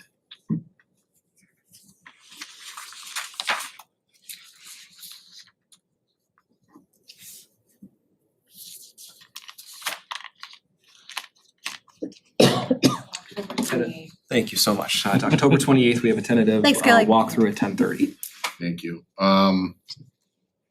I, just my opinion, I see this playing out as us putting this out to RFP and then us kind of following the same procedure that we did with the architects for the bathrooms.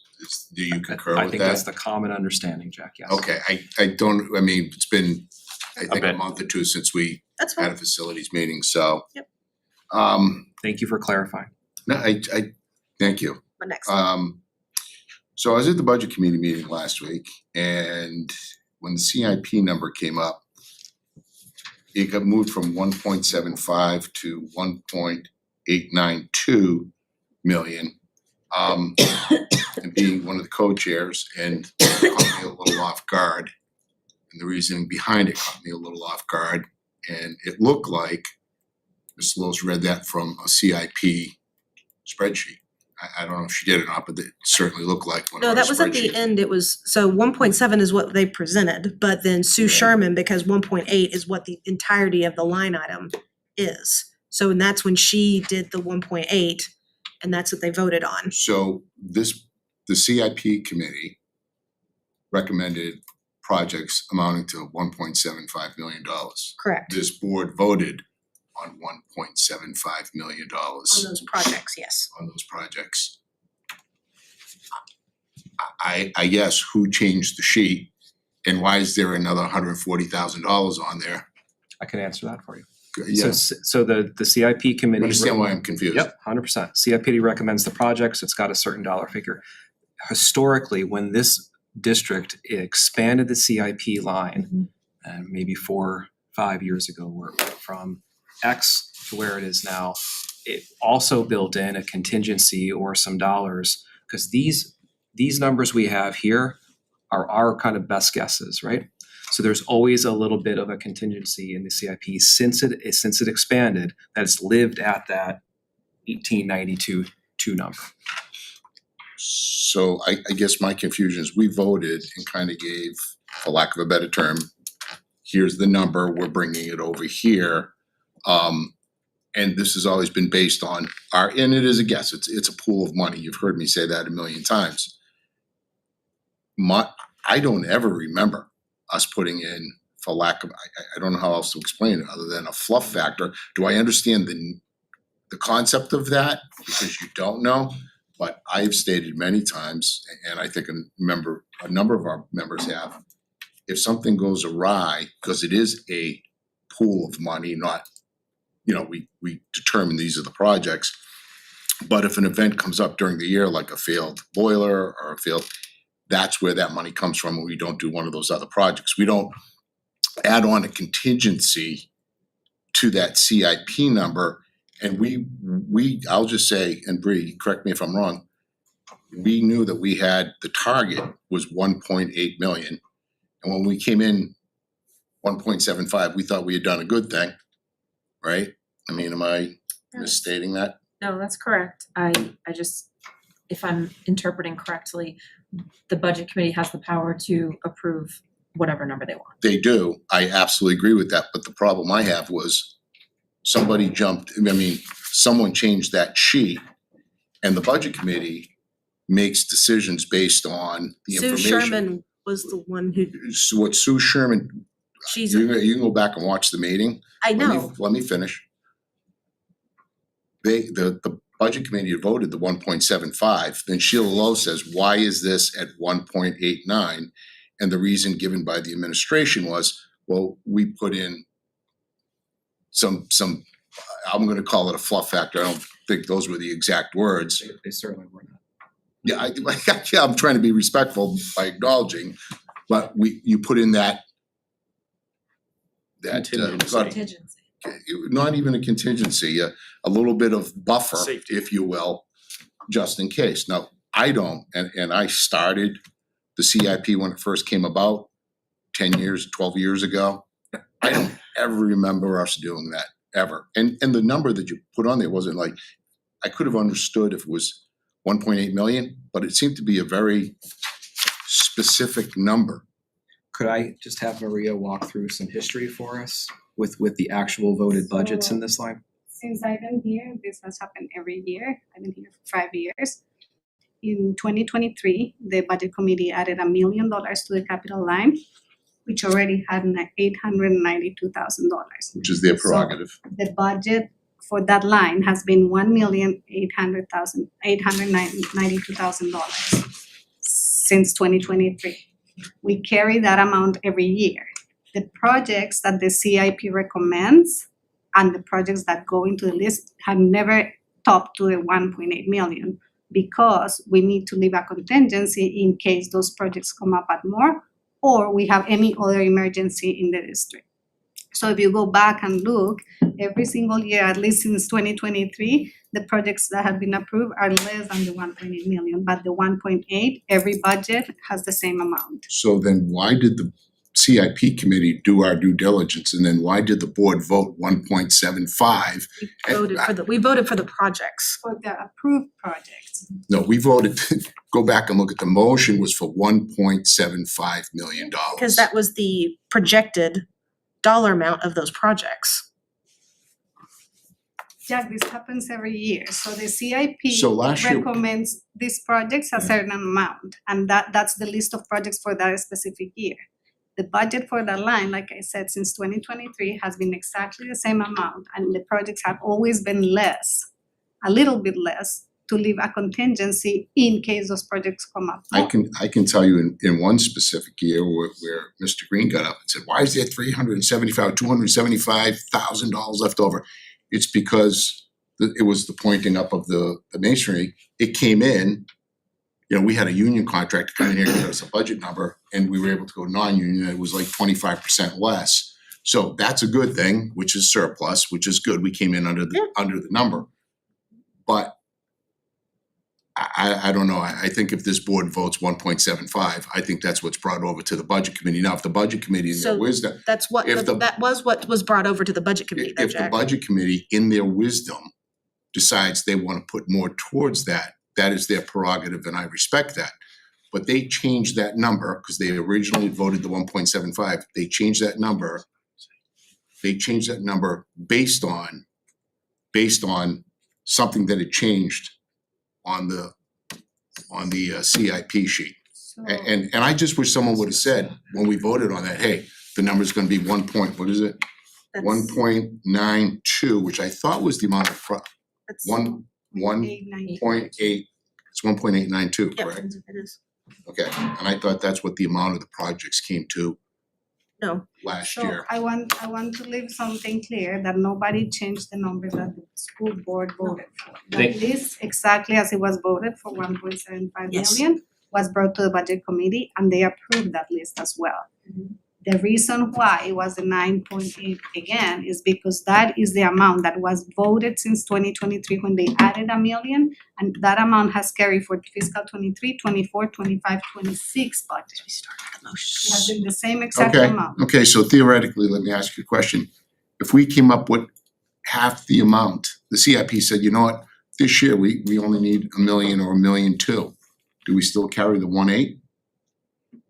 Well, we've had no shortage of things that we. No, thought were I'm just important. saying theoretically, I just think from an accounting standpoint, Jack, I'd answer that like this. If the CI committee got to a point where their dollar figure was far less than it had been in years, then yes, I think we'd be engaging you about what number we would bring forward.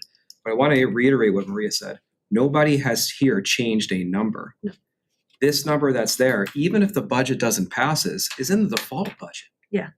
So like. I understand okay. that, yeah. And to remind everyone again, the numbers we have here are not from quotes or RFPs. These are ballpark. Budget numbers. They're ballpark Yeah. budget numbers there. So we are simply presenting the budget committee what has been presented the last 4 years. And if this group wants to change what that number is, give us the direction to do that, or we can talk to the budget committee about doing that. Don't tease me. Yeah, I would. But to Jack it up. insinuate that we're changing No, things. I'm not insinuating. What I saw was Sheila pulled up a sheet that looked like the CIP sheet and said, why does it say 1 point? I'm just telling you what I saw. I saw the number change. I saw it change based on what you guys had said. And I saw the budget committee change their motion, right? They rescinded the motion and they put it in again. And it quite frankly caught me by surprise. And I've been doing this a long time, so thank you for the clarification. Just a couple more things, sorry.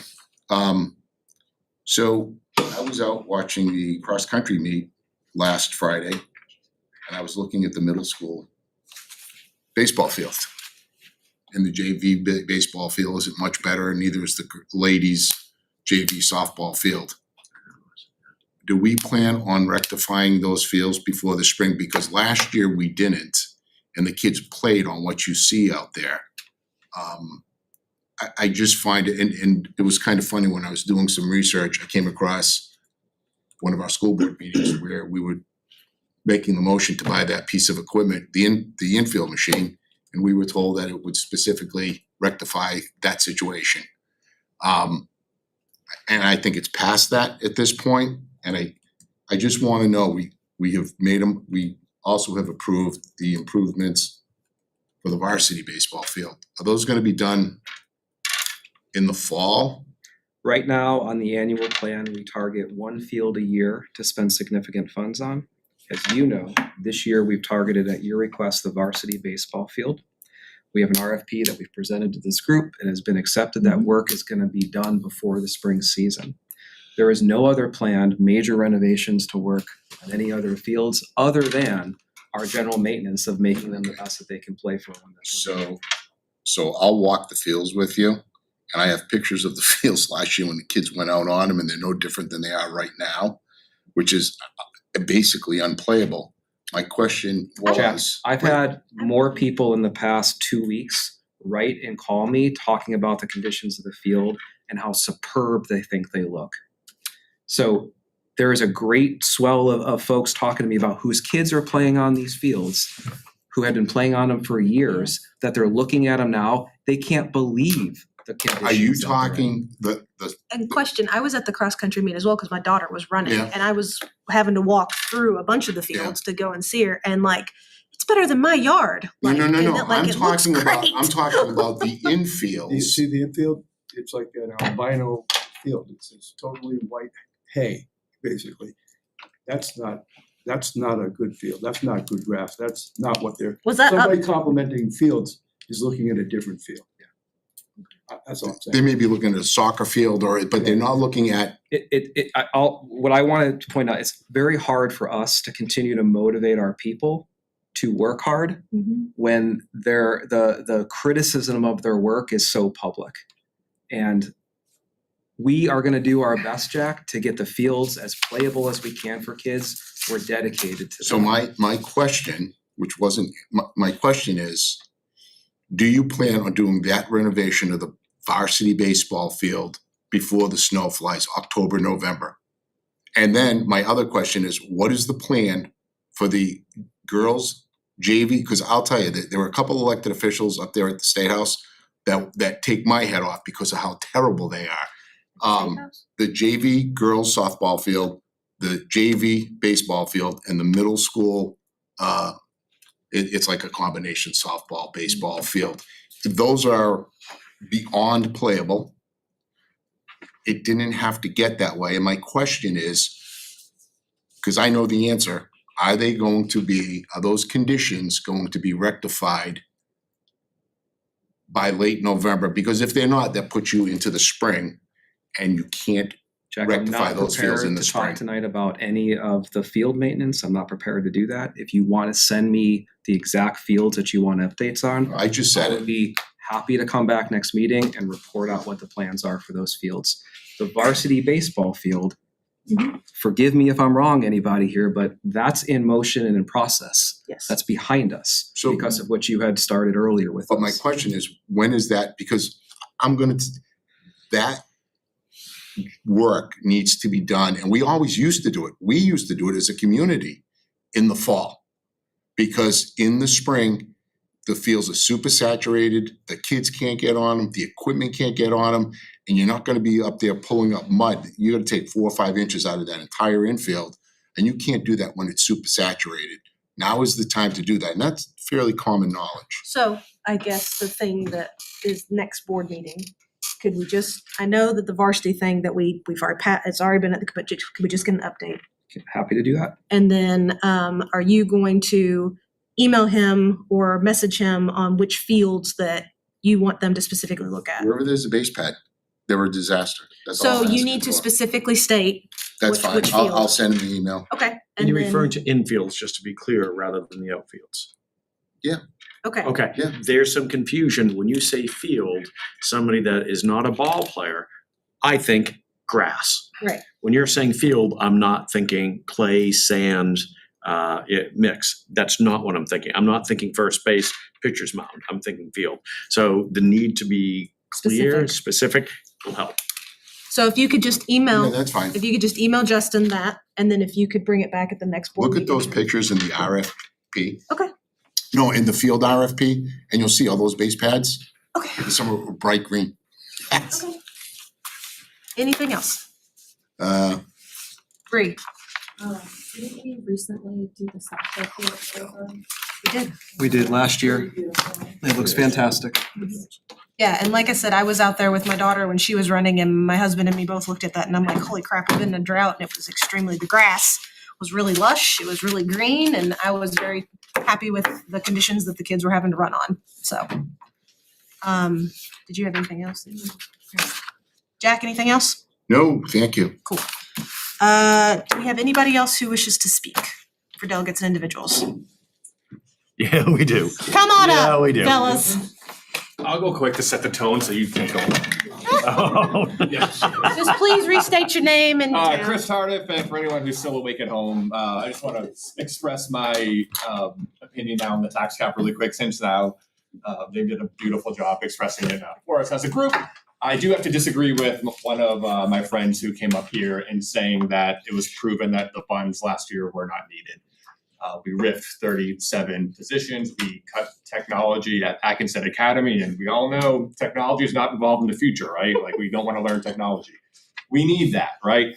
And then I know we cut down, or we added in $1 million risk for insurances. So when I sit here and hear between 8.5 and 14.1% increases, it makes me start to question, where does that rank? And is there gonna have to be money pulled from somewhere? That's not my job, that's more your guys' jobs. But really what this does is it creates an unnecessary hurdle for us moving forward if this gets brought up at the next deliberative. And I just want to get ahead of conversations coming probably in the not so distant future. You're probably going to hear a lot more about circuit breakers and the need to have a circuit breaker out there so that we know our taxes won't go above X, Y, Z, whatever that number is. That exists today. That's deliberative. That's us. It's clearly proven in the last session where we cut off, $8-9 million off the budget. The circuit breaker's there. We have it with a simple majority. What a certain group wants to do is create that circuit breaker that is almost impossible to unwind and will never essentially be taken down. So that is one. The other thing, what it does is it limits our flexibility, right? So if we did have a 2.5% or a number I would pay attention to for everyone at home, probably going to hear in the future, is someone coming to the table with a 5 or 6% tax cap suggestion just out there. I don't want to be in a place that it's a community where we need to riff the music department because we have a leaky roof one year. I'm not advocating for saying we should be up 4, 5, 6, 7, 8% every year in budget increases. Of course not. We all want spending to be leveled out a little bit. But if we increase, if we put in a tax cap on this, it's going to be detrimental. And clearly the two other school districts are trying to unwind. One of the pieces of information we heard too, I think Newfound has tried to pull it back 5 or 6 times and been unable to. They can't get out of it. The town's trying to get out and they can't. It's 3/5 vote. And then I'm not sure, correct me if I'm wrong here, and I'm happy to raise my hand and say I was wrong, on the CBA agreements. I believe one of those districts was now moving forward with a year-to-year agreement. So they're not doing 3 to 4 year commitments, it's a year-to-year agreement, which if you're a teacher or someone in that CBA, you do not want to be in a district that has year-to-year contracts. So for anyone at home, again, still awake, and sorry to keep you guys here almost till 10, but bad idea all around. So that's, now I can express my opinion. Thank you so much. Thank you. Michael Boucher. Yep, Michael Boucher again. So he actually covered all of it, so. Good night. The only thing I would add, actually, he just kind of reminded me of this. I was speaking with a state representative from another state, and he mentioned that he had this thing he instituted in his town of Haverhill, this program called ClearGov. It actually lets you see how your tax dollars are appropriated. So you can, for example, take your school funding and you can actually break down your taxes. Like, so let's say your taxes are like $5,000 a year. You could say, 1,000 of that goes to like the schools, whatever, and then you break that down further. It's something you might want to look into. It's like a nationwide program.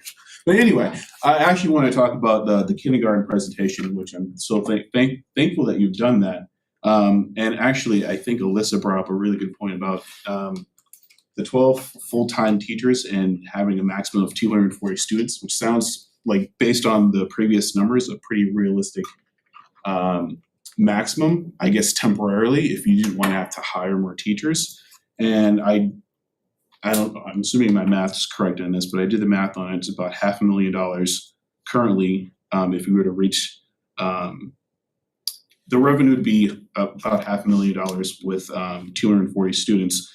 And that is a little bit higher than the, I guess, the revenue you would get from aid by just under 100,000. So I thought if you wanted to do something that's kind of like less painless as a transition, you could try to do that for the first year. But I also thought it was kind of interesting that if the amount of aid pursued increases and just say the number of students is kind of level, it looks like we would actually gain money in fiscal year 2028. I'm just putting that idea out there. It's just something to consider. Another thing I was also wondering is if there was ever a study or even like a questionnaire of like half-day kindergarten students and their parents in particular to find out if they actually want full day. Or if you could even survey some of the families who maybe entered in first grade but didn't do kindergarten and ask why they might not have done kindergarten.